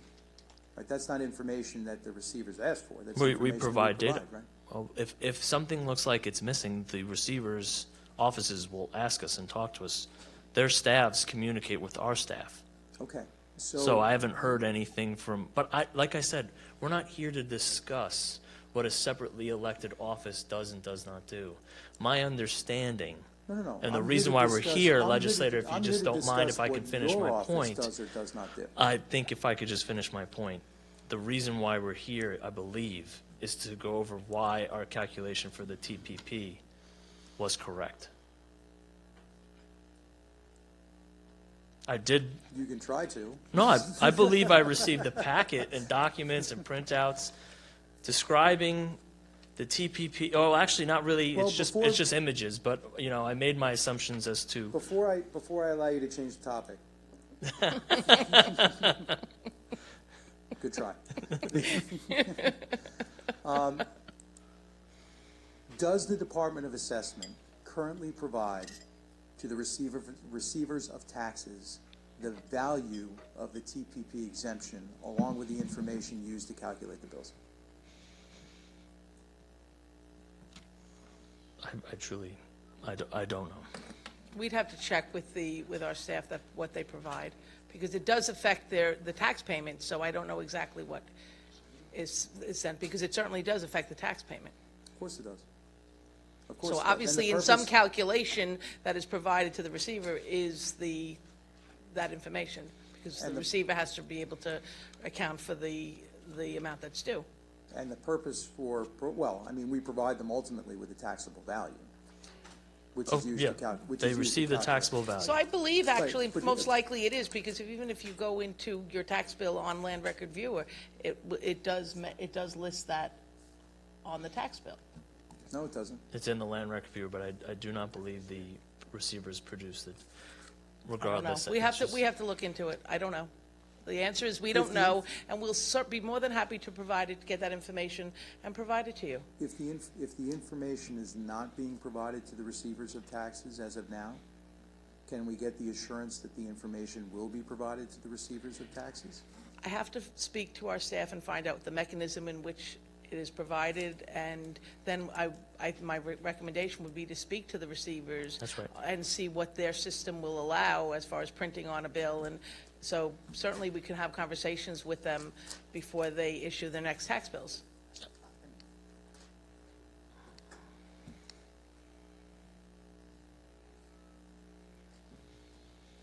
Okay.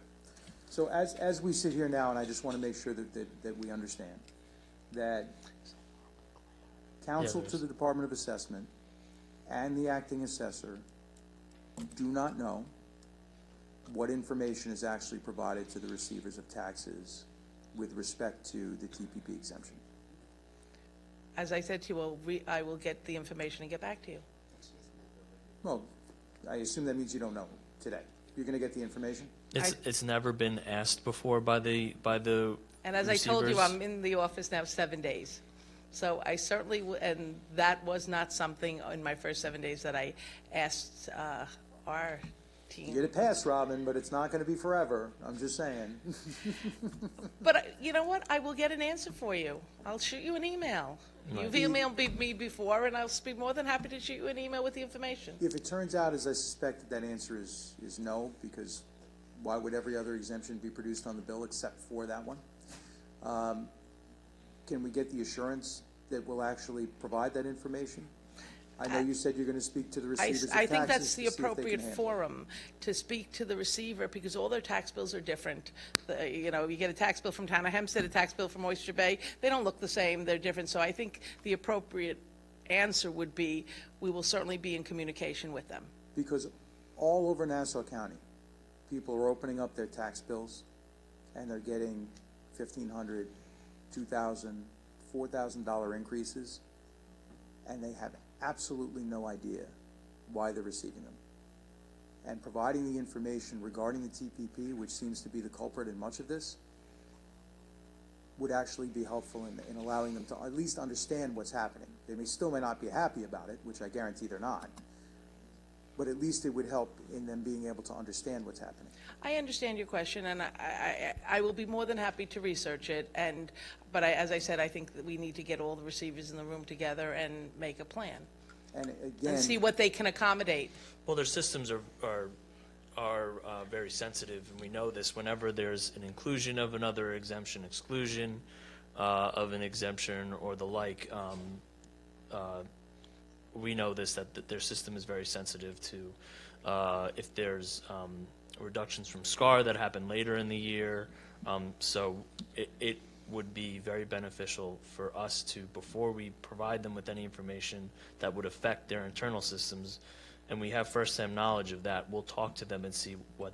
But in these exemptions, I mean, and I don't mean to belabor this point, but in those exemptions, all you're doing really is showing the math. I think the issue is this exemption is more of a transitional than it is a classic exemption, and we don't know what the effect is that transitional value would have on their system.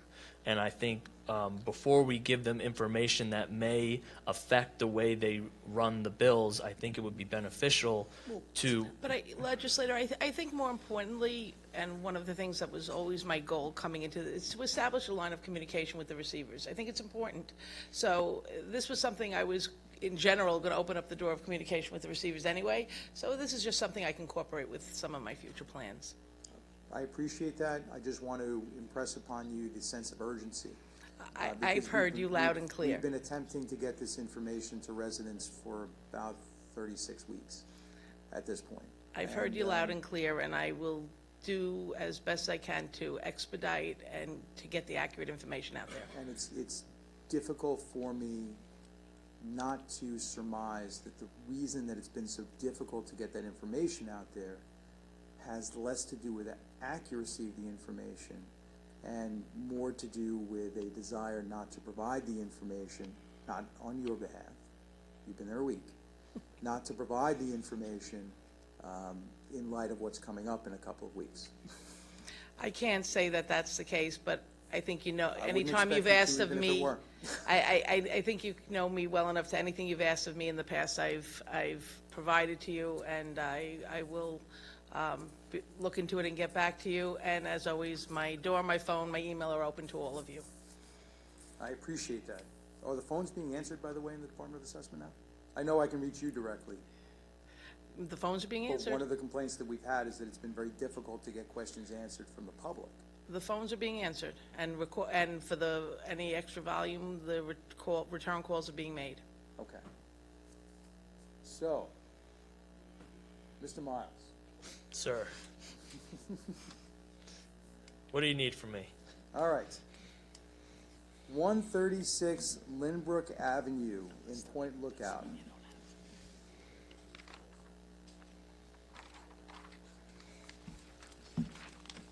For 2122 has a taxable value of 321.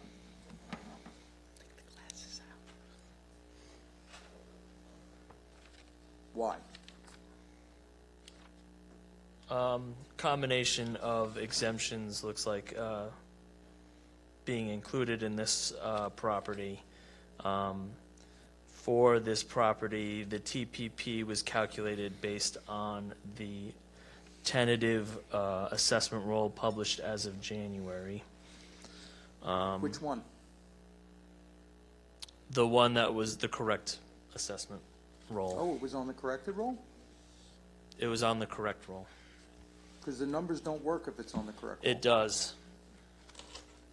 So you want to walk me through those?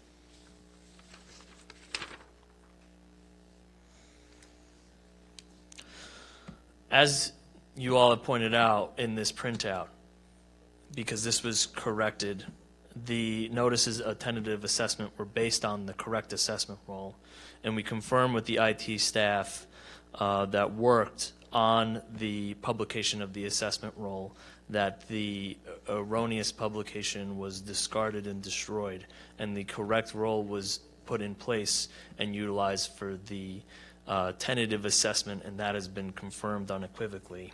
But you can see here that as of 1/2/19, the tentative market value, the tentative assessment was 4012, and that's the effective assessment as of January 2nd. But as we were saying before, previously, earlier in the hearing, when a administrative grievance resulted in a reduction, or a SCAR hearing resulted in a reduction, it reduced the taxable value.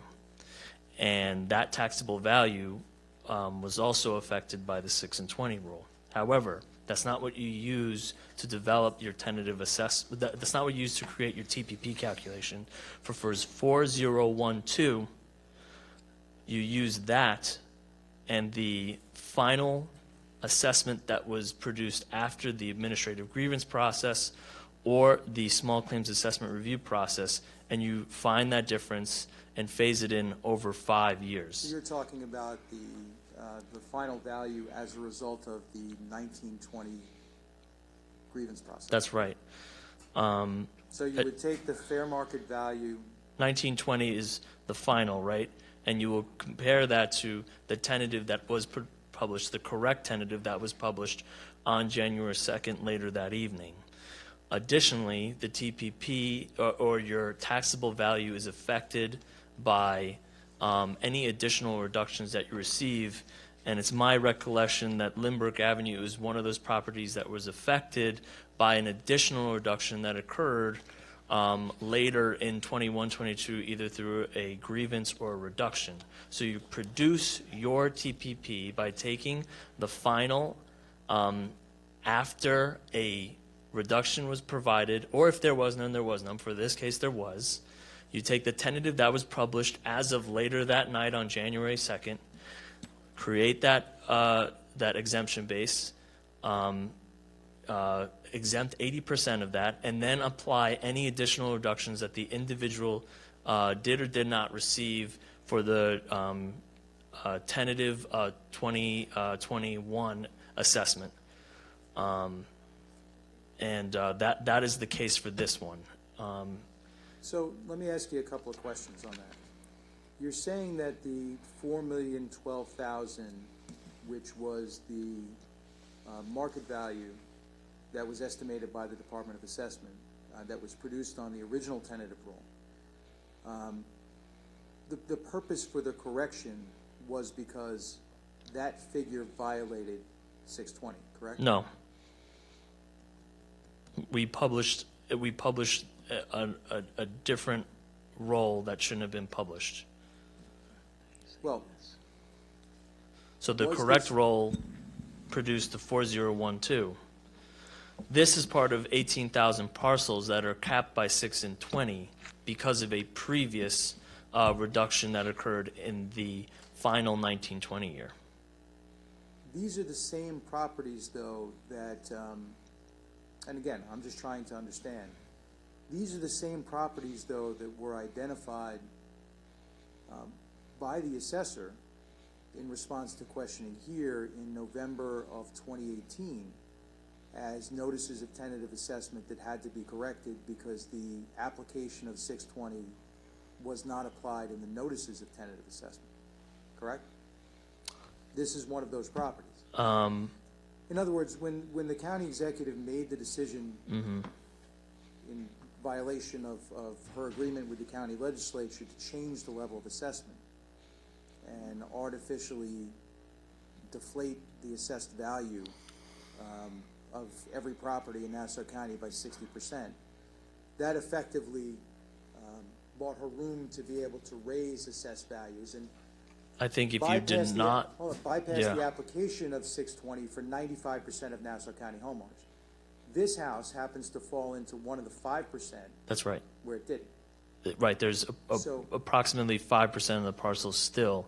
But I think if you, and I'm just speaking in terms of just assessment, not in terms of policy, if you have more parcels that are capped, it affects your exemptions more greatly. It affects the accuracy of the roll more greatly. So having more capped properties is actually creates greater inaccuracies in your assessment roll than not. So that is part of the reason why assessing jurisdiction would drop a level of assessment. Also, the level of assessment is tied to a ratio or comparison between the market value in the real world versus what you have for your assessments. So that is generally why you would adjust a level of assessment. But in terms of this parcel, I don't recall if there was a violation of 6 and 20. I just know that there was a version issue. The incorrect version was put in place, and the correct value was put up. The old roll was discarded, and that has been confirmed by the staff that worked in producing the roll. So that roll does not exist in any form in our system and would not have been used to create the TPP exemptions. But if it was corrected, and just to clarify, I'm going to read from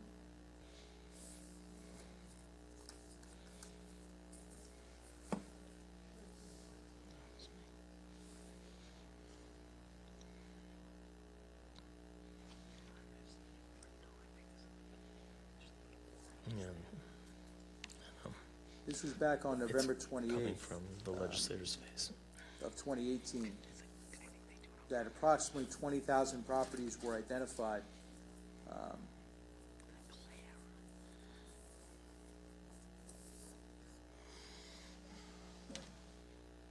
where Assessor Moog said would have to correct 20,000 tax disclosure notices because they included assessments that increased by more than the 6% allowed by state law.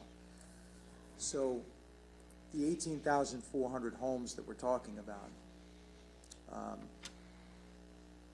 are those homes that were identified back in November as being subject to the 620, but that wasn't included on the disclosure notices.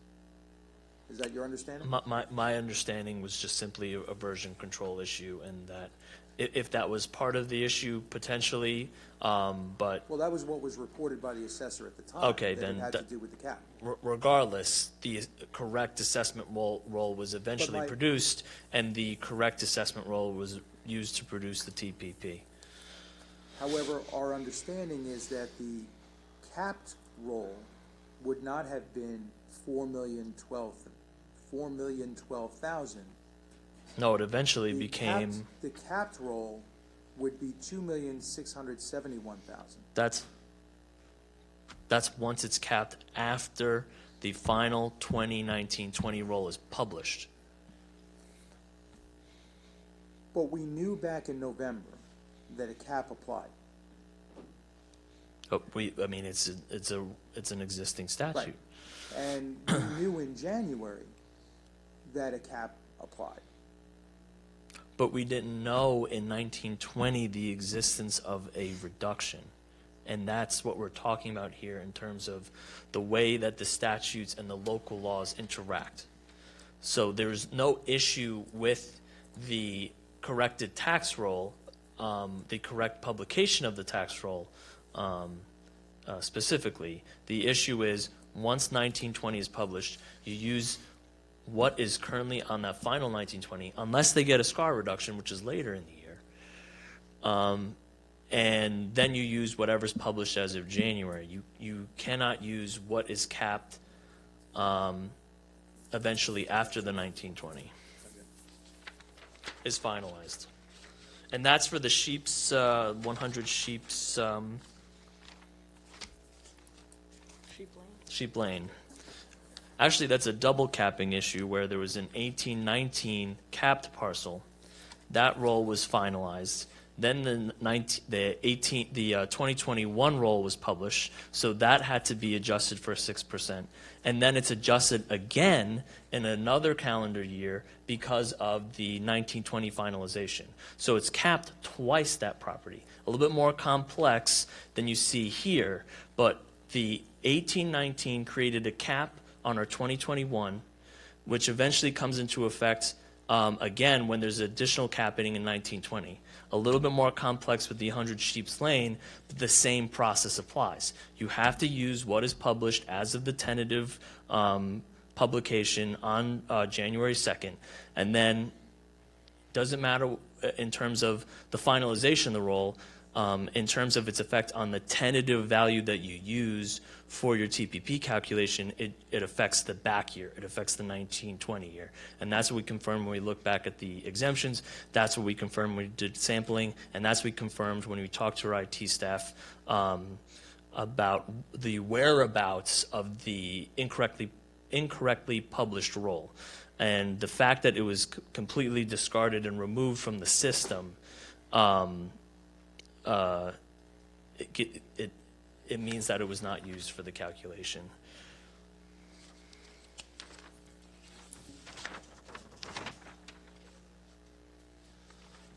I can run over Sheep's Lane with you if you want, just to further...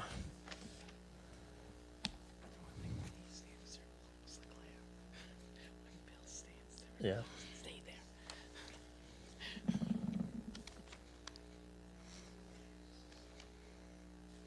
I also haven't seen evidence of there being, where's the incorrect roll? I haven't seen evidence of that. I didn't see that in that packet. If you could provide that, that'd be great, but I haven't seen that.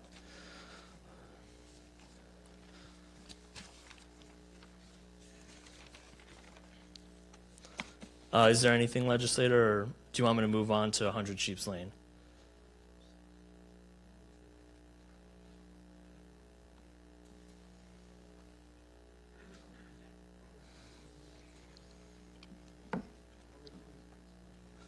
Legislator, can I go over Sheep's Lane, do you think? We're still on point lookout. Yeah, Okay, sure. I mean, this one's more while complex, this so- discussion's going on, legislator Ferretti has a question. Yeah, Sure, just, sure. Just a question. Is this property that you're speaking about with Legislator Rhodes, what was their tax? Do you know what their taxes were? Is this one of the properties at 7 that were identified that paid 0? I'm just looking at the packet that was provided. I see 2020. This was not 0 in 2020. I think this is one of the part. I don't see it in the packet that was provided, the one that the majority provided. But I think you are correct, Legislator. Well, I asked a question. No. Oh, I think. Okay. Correct. That it You was could one of just the- tell me. No, it wasn't. I don't know the answer. Oh, no, I believe this is part of that 7. So it's one of the 7 that paid 0. Yeah, I believe they're paying taxes in 21, 22. All right. Now I think Legislator Rhodes is going over some numbers, and I think he's going to dispute your calculations. But just let's assume for a second that everything you're saying is accurate. I'd love if you assumed that. Let's assume it. Was this contemplated when the county executive and the assessor proposed? By the way, I don't call it the Taxpayer Protection Plan. I think that's a fraudulent name for it. It doesn't protect anybody. I call it a phase-in. So was this contemplated that this could happen when the phase-in was proposed by the county executive? I'm not the county executive. I'm not the former assessor. Well, you were at the assessor's office. You were deputy assessor when this was proposed, right? I believe so, yes. So as a deputy assessor, when the phase-in was proposed, was it contemplated that this could happen? And by this, I mean properties paying either 0 or next to 0 as a result of the phase-in. Right, I think I explained, and I don't recall what hearing at this point, Legislator, the one before the budget hearing, I believe, that was a rare anomaly that homeowners would be paying 0 because of the you can't. Sorry, I'm trying to focus. Well, I know it's rare. My question is, was it contemplated that there would be rare instances of multi-million-dollar mansions paying 0? Was that something you knew could happen? I don't think it's contemplated that in a de novo SCAR hearing that a hearing officer would give such a great reduction. What was the reduction? What was the reduction? You valued it at over $4 million, right?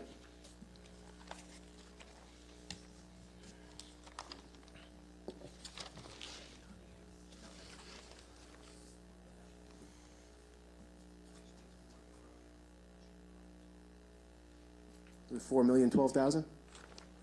No, that was the original. Well, when you say that was the original one, that was what the assessor. I think it was in the 2 millions, and then it was eventually capped following the 6 and 20 rule. But it was a reduction, I think, approximately 2 million. And what percentage was it reduced? That's probably about 15 to 20%, I believe. Well, maybe higher. Yeah, wasn't it like 50%? No. Wasn't it reduced to 1,008,000? No, I think that's the other property. And we're talking about the Lynbrook Avenue property. Yeah. Right now, right? The taxable was reduced to 2,003 from a taxable of, I think it was above, it might have been in 3 million. So it's likely 20 to 25%. So the assessment department valued it at over 3 million. It was reduced to approximately 2 million. That looks like approximately. I mean, how do you justify that? That's a pretty big. It's a separate, independent process. There's a de novo hearing and everything. I can't assume what a SCAR hearing officer is reviewing. It's a de novo hearing. Okay. So, it was a rare anomaly. Yeah, I know that the county attorney's office is working on a solution to make sure that that anomaly is. Okay. Okay. When you say I just want to make sure I understand. When you say the county attorney is working on a solution, you're talking about the deviation between the assessments number and the eventual number? I think the issue of the SCAR reduction reducing the taxable value. Well, I guess that's confusing to me because the goal here should be to get the assessments to be accurate. right? So why would we need a solution to the I think the solution is for the Department of Assessment to get it right. The market value is right in the mind of the assessor. We can't come up with a reason for what the hearing officer says in a de novo hearing, but I believe that the county attorney's office is working on a statutory solution to the issue. I don't know where that is in terms of, I'm sure there's a lot going on in Albany right now. All right. Just, I see that Legislator Rhodes has done his calculations, and I certainly don't want to hold him up anymore. I have dinner reservations tonight. I don't, actually. I don't. I'm happy to stay as long as Legislator Rhodes. Do you want to get a drink? But I do want to ask a question before I hand it back to Legislator Rhodes to Assessor Laverman. You indicated, going back to the number on the Land Records website that is not yet up, the savings due to exemption, that it will be probably a couple more days to a few more weeks, right? Has the assessor recommended to the administration or the county executive that somebody propose a modification or an amendment to the law that would allow, because the law requires that information be put up immediately, right? And it seems like what we have going on is that you need time to do these calculations. Under the current law, it has to be immediate, and you kind of just, and when I say you, I know you've only been there a week, but the Department of Assessment is essentially saying, tough. I mean, we'll get to it when we get to it, when we can get to it. What about an amendment to the law that gives you some amount of time that can be mutually agreeable that you can provide this information? Because right now, it's essentially endless, and when we have a situation like the general taxes last year, it's been 10 months, perhaps we can work on an actual date where we don't have to keep doing this every year. As the new rolls come out, and we say, well, why isn't it up yet? Some kind of deadline where the numbers have to be up. Would you be open to that? It's something I think we should explore and discuss. Okay. All right. Back to Legislator Rhodes. Thank you. Thanks, Legislator Ferretti. So what I'm having difficulty understanding is that you have a home that was valued at, that had an effective market value of $1,008,000 in 1920. The value of that home was raised to $4 million, just over $4 million, which we know violated the cap.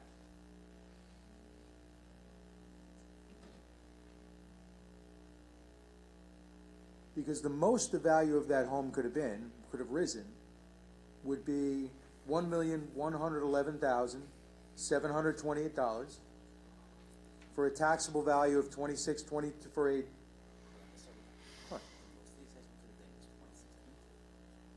Right, the most the assessment could have been is $26.22 plus $157, which would have been 6%, which would have given you $27.79. Which at 1% is $2,779,000. So we knew what what was the tentative value in 2020? This looks like the final values here. Yeah, I'm sorry. Tentative value was $1,048,800. That's probably a final value. It's on the website. It's listed under tentative value. I don't think so. I'm looking at the land record view right now. It doesn't specify it's a tentative value. Where does it say? Yeah, fair market value. I don't think. Final. It says final as of 4/1/19 on the land record viewer. Right there.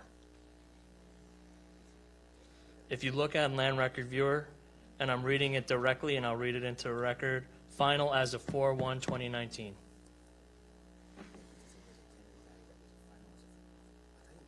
Okay.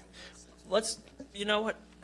I'm going to go over the more complex one for everybody so we have an understanding of what's going on.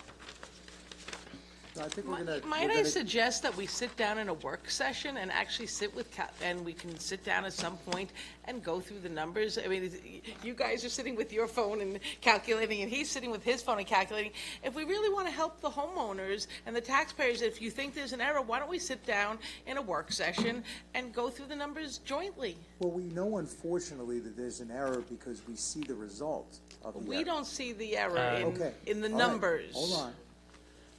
But you see the error. Stop.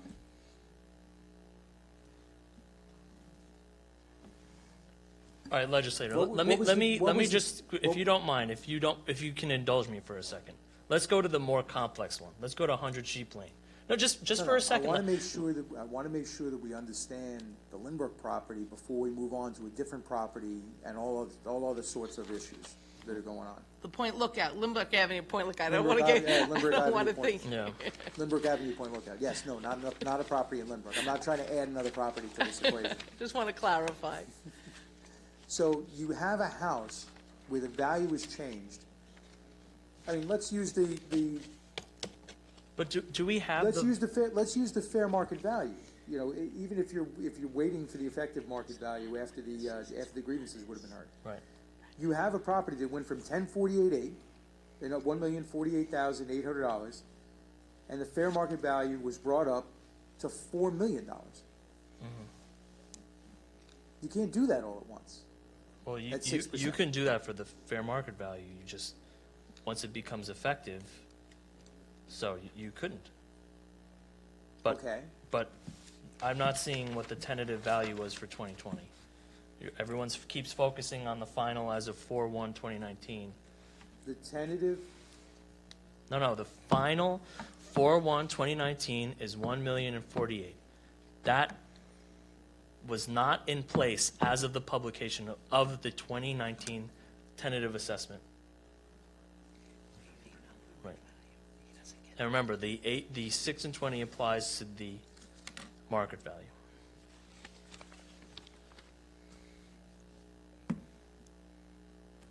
But I want to do Sheep's Lane because I happen to have the 1819 value on here, so you can see as part of the 18,000 that we're all alleging here that I can give you the mechanics. So Sheep's Lane, the final assessed value in 2018-2019, that was the finalized. Before we move on to Sheep's Lane. But I actually, here's legislator. This is part of your 18,000, right? So they both would be affected by the same problem. It's part of the 18,000, yes, but you still haven't answered the question. I did. You haven't answered the question of why it is that a $4 million house in 2020-21 had a zero tax bill. I told you why previously. Because there was the roll was published as, the 1920 roll was published as of April of 2019. The tentative roll was published 3 months earlier in January. The TPP exemption is a comparison between the tentative versus the final. Then they received a reduction during SCAR, and that's how we got the zero. This has already been explained. But the fair market value of the house is still $1,048,000. The fair market value does not get capped. The effective market value gets capped. So you've got the website open. What was the value that the Department of Assessment said the home was worth for the 2019-2020 roll? The final was $1,048,000. The fair market was $1,048,000, and the assessed value was $2,520 because the level of assessment was 0.25. Correct. Right. 6% to How can you- 2,671. How can you get? Wait, let me just do the math for you. 2,520 times 1.06, 2,671, and that's how the 6 and 20 rule is applied. Except that 6 and 20 rule has resulted, according to what you're telling me, has resulted in the absurd result where you have a $4 million house that's paying nothing in taxes. That's not the question we're here about today. We're here about whether the TPP was isn't that the applied. question? Legislator, Why we were isn't that here the- about whether the TPP calculation was correct, and it is. But And you- I already described what happened with the mansions, and there is a. But with all due respect, Mr. Miles, the issue that we had with the TPP, there were several issues that I had with the TPP. One of them was that you were using the tentative value as opposed to the actual value determined at the end of the grievance process to determine when the TPP was actually going to be calculated. So the issue is, we're reverting back to the 7 mansions, which I had previously testified to. But it's not I think 7. ad nauseum. It's 18,400 properties that this is applying to. Not. It's not. Mr. Legislator, Miles. we said the 7 parcels, and now we're talking about is 6 and 20 rule, right? It's two separate hearings that we're having about this. Not two separate hearings at all. Okay. What I'm trying to figure out is how on these 18,400 parcels, properties, mostly mansions, we have them paying either zero, or we have them either paying substantially less than they're supposed to be paying at a cost to other taxpayers. So that the issue is the previous Mangano administration decided to degrade the assessment roll, and trying to catch up, Mr. Miles, we're getting capped at 6 and 20. Look, if there had been compliance with 6 and 20, would we have had anybody getting a zero property tax bill? We did comply with 6 and 20. And therein lies what we're talking about, is that we did comply with 6 and 20. There is 5% of the roll that was still capped. And that's what we're talking about here. We applied the 6 and 20 correctly.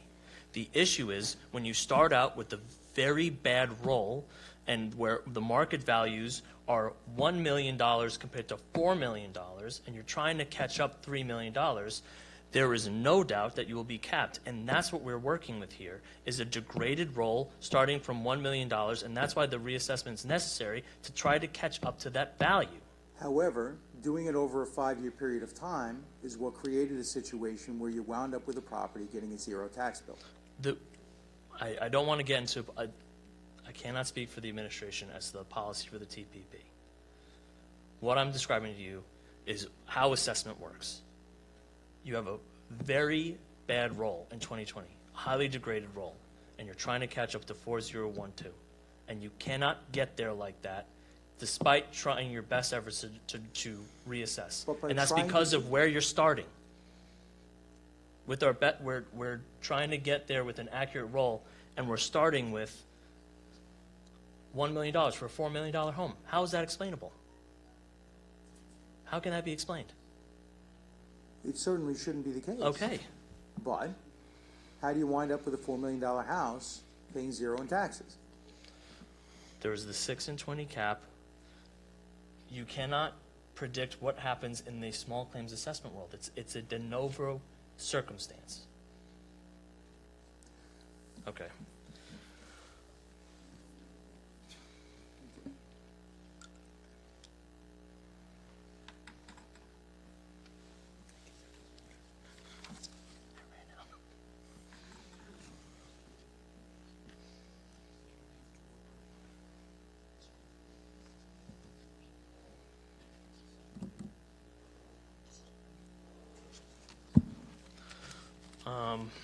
If there's any other questions, legislator, let me know. Otherwise, I think it's just two ships passing in the night.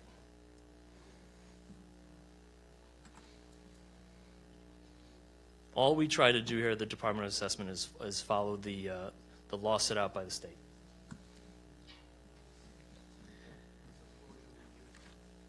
But once again, Legislator Rhodes, if you would like to have a sit-down work session where we can work through the numbers together with our calculators, the Department of Assessment would be more than happy to sit with you and your staff and go through the numbers.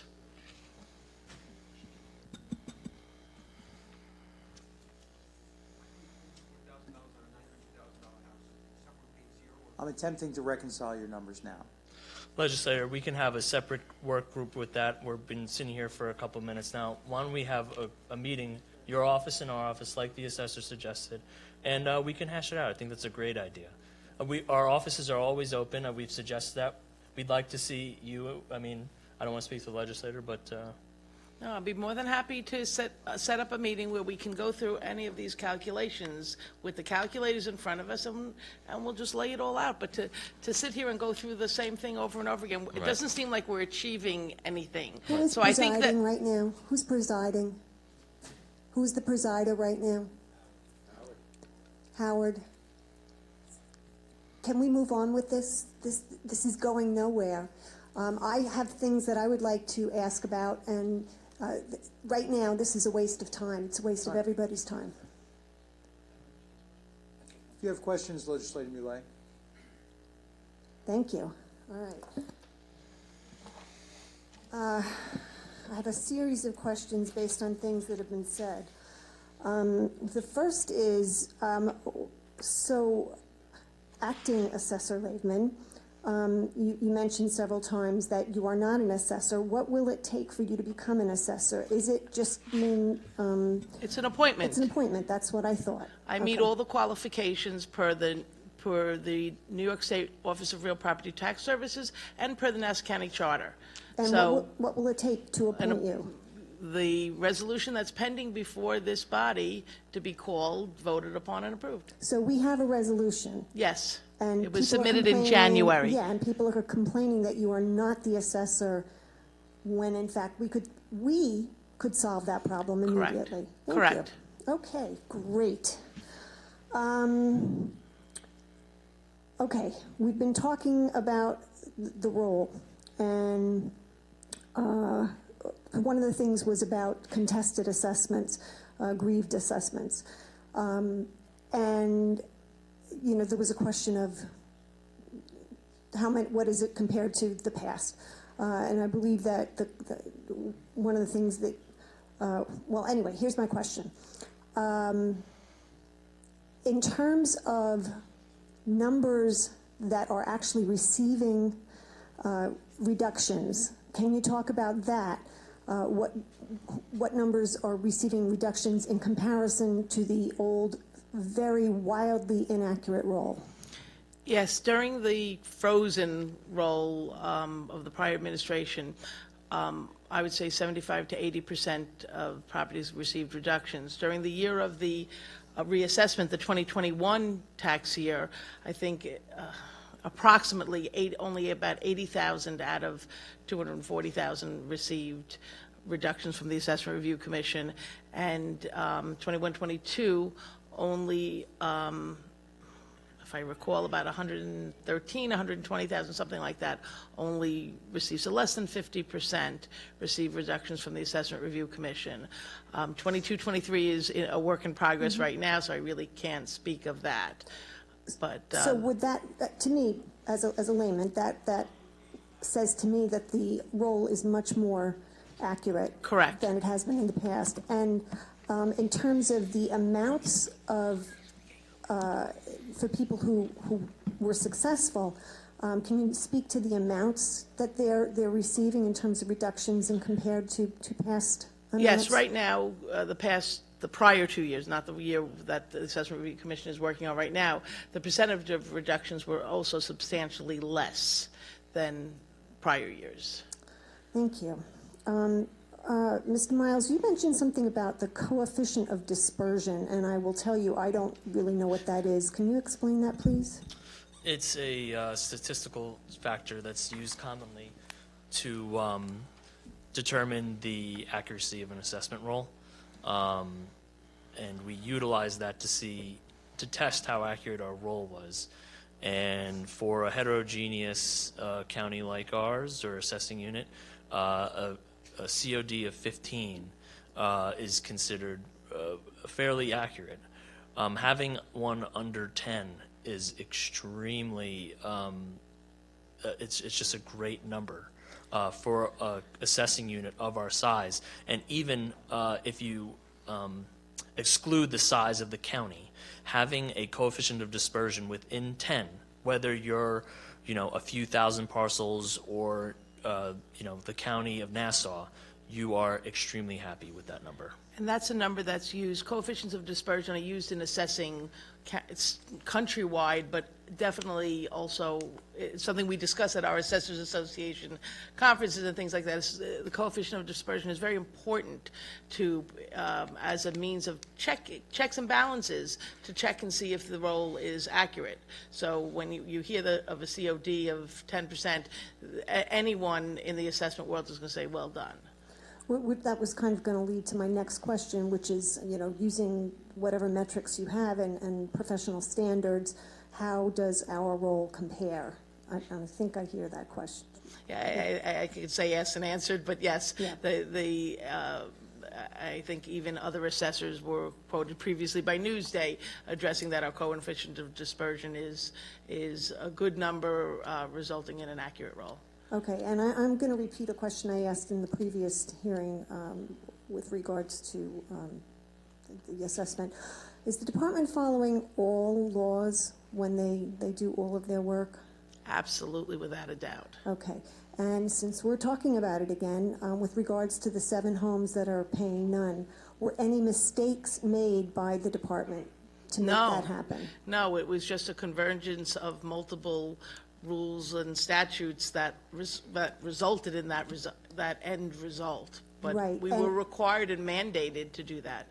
And then what I understand that Deputy Assessor Miles said is that the reason we're in that situation has to do with the extremely degraded roles that were in the past. Is that correct? Did I That was understand? started with, yes. Yeah, right. So this wouldn't have happened if we had had accurate roles before that. Correct. Okay. Okay. And we talked I heard a little bit of conversation about why the level of assessment was changed. And it was my recollection in previous hearings that the reason that was done is because, and I'm asking for confirmation, or you can correct me if I'm wrong, that happened because had we gone with the original agreed upon level of assessment, that the roles would not have become accurate for 20 years? Is that correct? As a result of the state statutes that we were just discussing, we could have never caught up, and the role would have been undervalued for years and years. There's no way to catch up to the appropriate values. So it was, in fact, the correct decision to do that. We would have been left with without a fair and accurate role. Right. So if we we would have had done paid that. all that money for the reassessment, and it would have been for nothing, essentially. Okay. That's it. Thank you.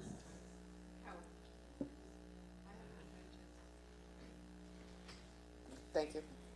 So I don't know if you recall, but in December of 2019, I submitted a piece of legislation which was approved unanimously here that an acting commissioner cannot stay in that position for more than 6 months before coming to the legislature for approval. So given that it's October, we have until April, I believe, until the 6 months time would fall flat. But when I made that legislation, the executive's office actually never prepared legislation appointing a commissioner, so we had an acting commissioner for years without having a confirmation hearing. So now we do have a law that says we have to have a process where the legislature approves or disapproves of a candidate within 6 months of an appointment. So I'm pretty certain that this body will have to act on the legislation that was filed. I would hope you won't wait 6 months, though. Well, I would hope not either, but I know that would be the maximum according to the law now. Okay, and secondly, when I was listening to this discussion about the different townships sending out the bills to their residents, I know that when I received my bill in the town of North Hempstead, I looked at it pretty thoroughly, and I read everything on it because I wanted to make sure I'd understand where the numbers came from. And I, in fact, then had an opportunity to call the tax assessor's office, the receiver of taxes, rather, in the town of North Hempstead to get some more clarification.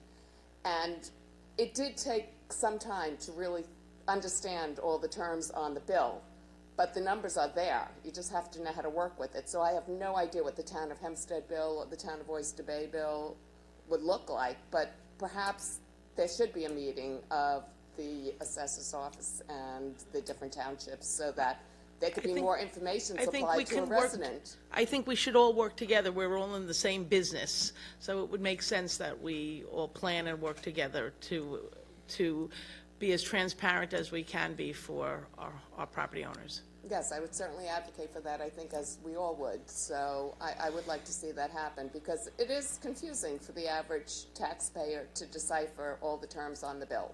Well, it's something we certainly can work towards. Thank you so much.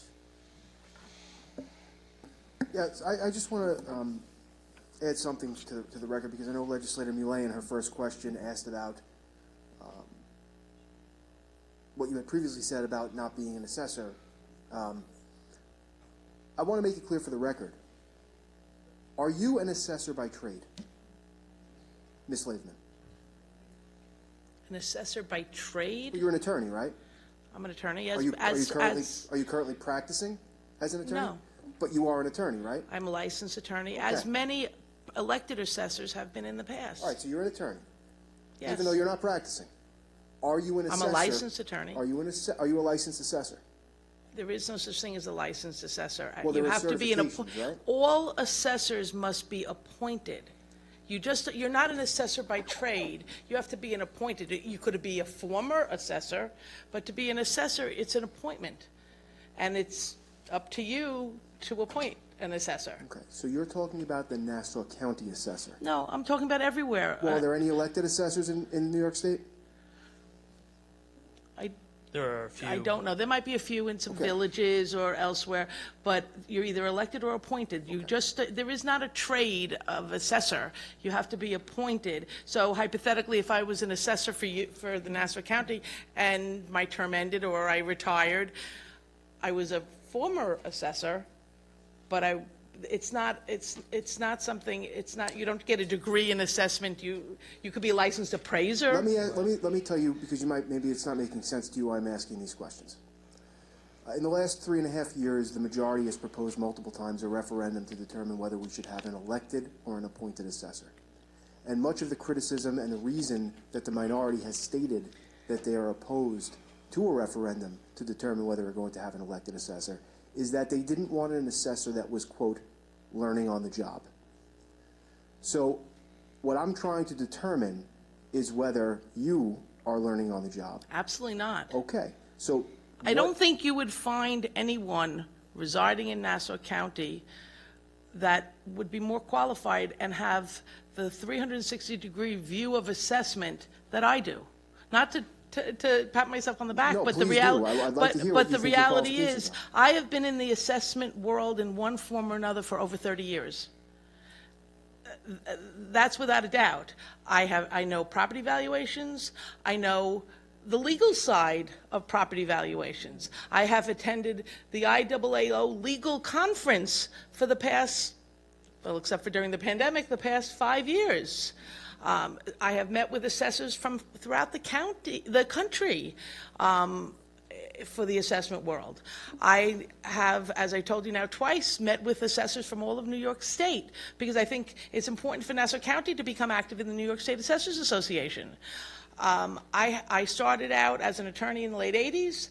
I was a SCAR hearing officer doing valuations and decisions for over 10 years. I started representing property owners as an attorney in the tax cert world, doing valuations from the non-municipal side. So I know it from now the municipal side and the grievance side.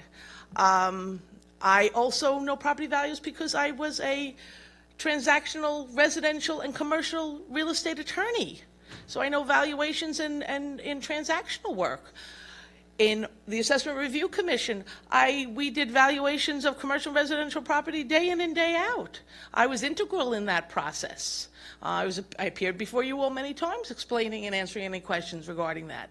So I think there's very few people that could assist the taxpayers and be more transparent on assessment than me, because I have my experience, as I said, a 360-degree view, and my view is probably very different from someone who's just been doing it from one-sided for all these years. You are still undergoing, taking classes though, correct? The classes that are required to be done within 3 years of appointment, after tomorrow, I'll have only 2 more left. Okay. And which are scheduled to take in November. There's some sort of certification the charter requires within 3 years of becoming the assessor, is that correct? Yes, that's what the charter says. You will be reaching those milestones as the acting assessor, correct?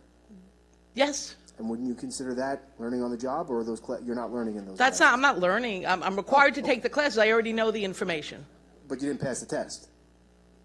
No, I passed every single class. I passed I every thought you took test. a test That's a different because it test that piqued your has interest. nothing to do with my ability to be an assessor. What was That's that why test about? a question was raised, but it really, you don't need, as I explained to Legislator Nicolello, everyone taking that test has already been an assessor. It's a designation, three letters after your name, but it has nothing to do with your ability to be assessor. Everybody taking that test is already an assessor. Okay. Now, earlier... I think also my understanding of a lot of the solely elected assessors in the state also have to gain some kind of certification or education. So I think that's also something to think What's about as also well. interesting is in the charter and ORPS rules, they say you need 2 years of college to be an assessor. All right, you and I both know, to become an attorney, I've had 7 years, 4 years of college, 3 years of law school. So I certainly, if my educational requirements far exceed the state requirements to be an assessor. My background far exceeds what is needed to be an assessor. So I think I more than have achieved the requirements. A few minutes ago, in response to one of Legislator Milet's questions, I believe you indicated that had the 620 rule, I apologize, had the level of assessment not been changed, it would take 20 years for the numbers to become accurate. Is that right? I think for some properties, it depends on the property. You can't say in generalities, but for many properties that were underassessed, you know how it's just mathematical. Well, has there been any type of calculations done that lead you to believe it would take 20 years? Was that projected in any type of document? Or is that just an educated guess? Or where did you come up with 20 years? I believe there was a review I think that was a few years quite a ago. number of years Right. ago. By who? And I believe the under the former assessor's office, For certain properties. right. And I think upon trying to create a calculation, it was for some of these parcels, it looked like it would take up to 20 years if there was no change in level or no change in the law or anything like that. Okay, because I'm just remembering back to when Assessor Moog was here before us, and we had those hearings specifically about the level of assessment, because that was a pretty big issue a couple years ago. I remember him saying it would take 8 years. I remember then we were told it would take 12 years. I never heard 20. That's a new number I'm hearing now, but I would certainly, I've never heard that number before. So I'd just like to know where you got it from. It came from me, Legislator Ferretti. That was what I Yeah, remembered. That's what I remembered. It could be inaccurate. Well, Legislator Mueller, that's I guess my point. You Yeah. said it, which you asked about it, Yeah. and it was confirmed. So Well, I think what was said was that it could have taken that long, and it's all property specific. There's some properties that wouldn't have had an issue, and some properties that were so underassessed that would have the issue. I think it's a case-by-case basis as to, some might have taken 12 years, some might have taken 2 years, some might have taken longer than that because of how all the assessed values were different. So I don't think we really can talk in complete generalities. fair enough. Thank you. You're welcome. Thanks. I think that, I think that one of the difficulties that we're having is that I'm not sure that the information that we're being provided is entirely accurate, in the sense that the 1920 value is not a value that was unknown to us until April 1st of 2020. The fair market value of the Lindbergh Avenue parcel was listed at $1,048,800, is the result of was not the result of a grievance the preceding year. So the 148.8 value is what was carried over. So even though it was grieved Carried forward from the 1819 roll? Carried forward from 1819. So the last final assessment roll we knew of as of January 2nd, 2019. So as of January 2nd, 2018, Okay. because there was not a successful grievance. So as of January 2nd, 2018, it was $1,048,800. So as of January 2nd of 2019, we did not have a final assessment roll for 1920, but we did have a final assessment roll from 1819.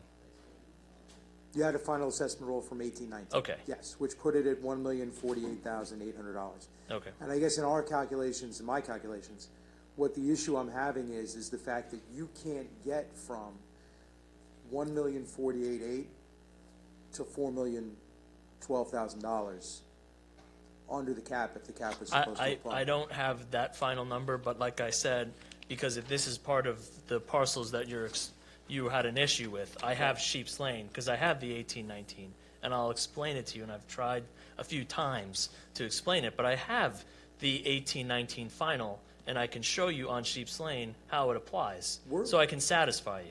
We're happy to go through, I mean, if you wanted to do a separate work session, we're happy to go through it on I'd love to do a separate work session. Yes, session? absolutely. But I'm saying for the Lindbergh Avenue property, the issue that I'm having is that you can't get from 1819 to where you are in 2020 under the 620 cap. I don't have that in front of me, but I'd love to add that to the work But session. I think we did back at the office calculate it all, and we can. Yeah. So I encourage us to set something up, Right. and We can you can certainly do that. You know, if I can just inquire though,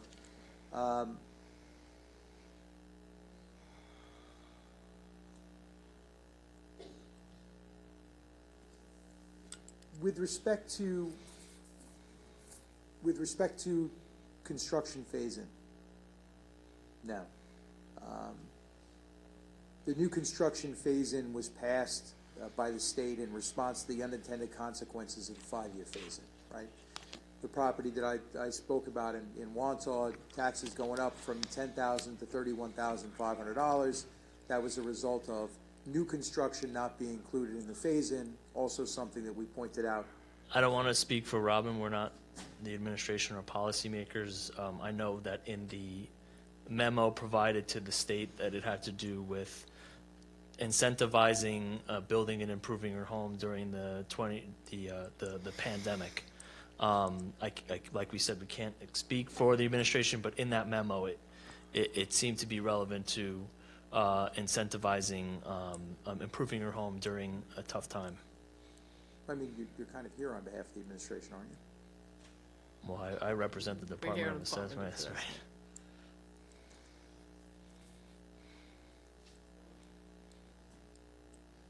But I suggest looking at that memo. It does spell out what the reasoning was.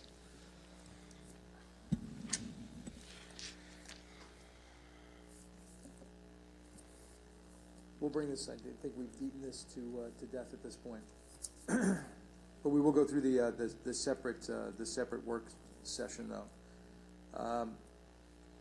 With respect to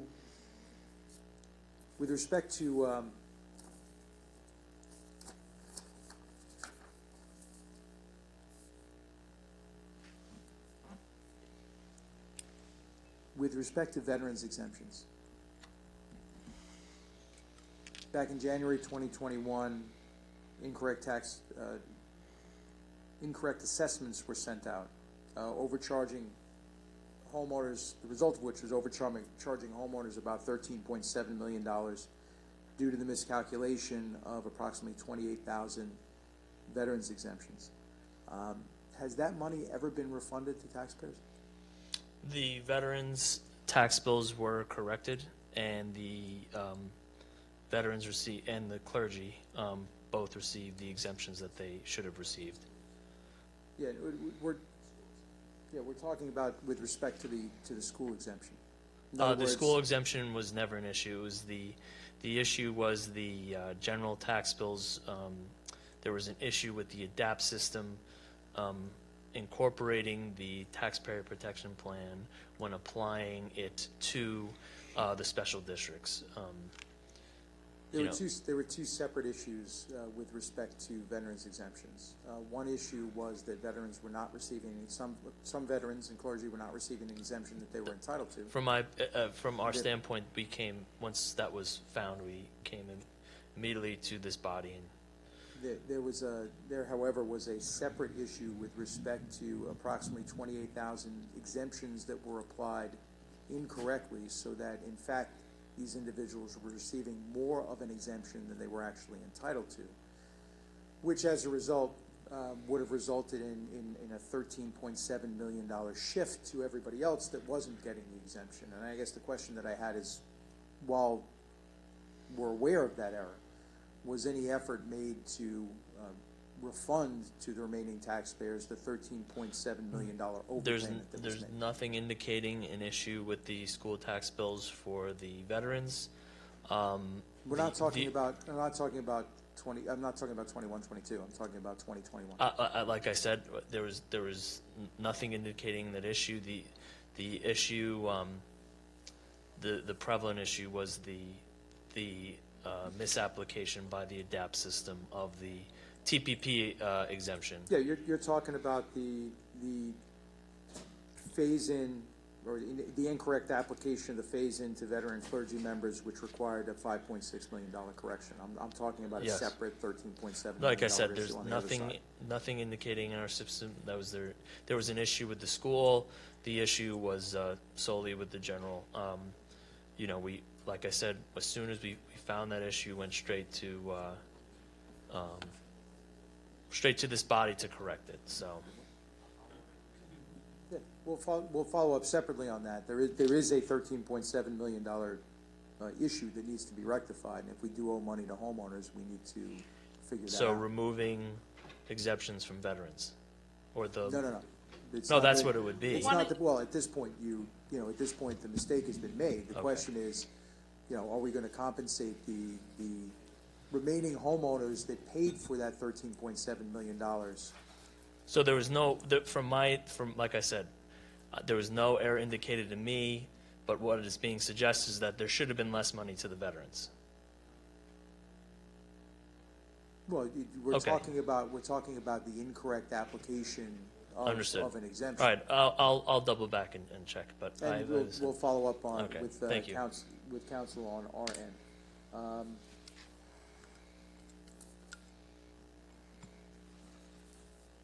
I think that's it. I think we're looking forward to, as far as I'm concerned, I don't know if anybody else has anything, Howard, but I think I'm looking forward to our working session so that we can get to the bottom of this. That'd be happy great. to set it up. Yes. Let me know when works for you. Oh, go ahead. So just explain to me this So close. So close. The working session is to go over the numbers that we just went over? If that's what you're seeking, I'm offering the opportunity there seems to be, as I'm seeing it, that you're not agreeing with Rob's numbers, and if that's the case, I'm offering the opportunity for us to sit down. You show us, we show you our numbers, you show where you reach the numbers, and we can see if we can figure out how we're not. We can go to your offices. You Well, can let me come just to tell you the. why that's a concern for me. I know there's not that many members of the public here today, but I think that ultimately we're trying to get answers for residents, and this is a public hearing where residents can view it online and they can come in and comment. And I we're do talking understand about, that. we're doing this. You're proposing doing it in one of our offices, which obviously is not a public hearing. Well, We've the given you last our meeting- responses, and we did all the calculations, and as far as we see, the numbers we have calculated are accurate. So if it's very hard to show you our numbers when we're here in front of it, and you're there, and you obviously have your own calculations. So what I'm suggesting is, let's get down to the nitty-gritty of it and show us, we sit down together at a table, and we can see if we can figure out where we're not connecting in the numbers. To me, that's what makes sense. I'll leave it to Legislator Rhodes, absolutely. Okay, thank you, and you can pick up your Purple Hearts on the way. Thank you. Thank you very much. You've done well. Thank you for your time. Thank you.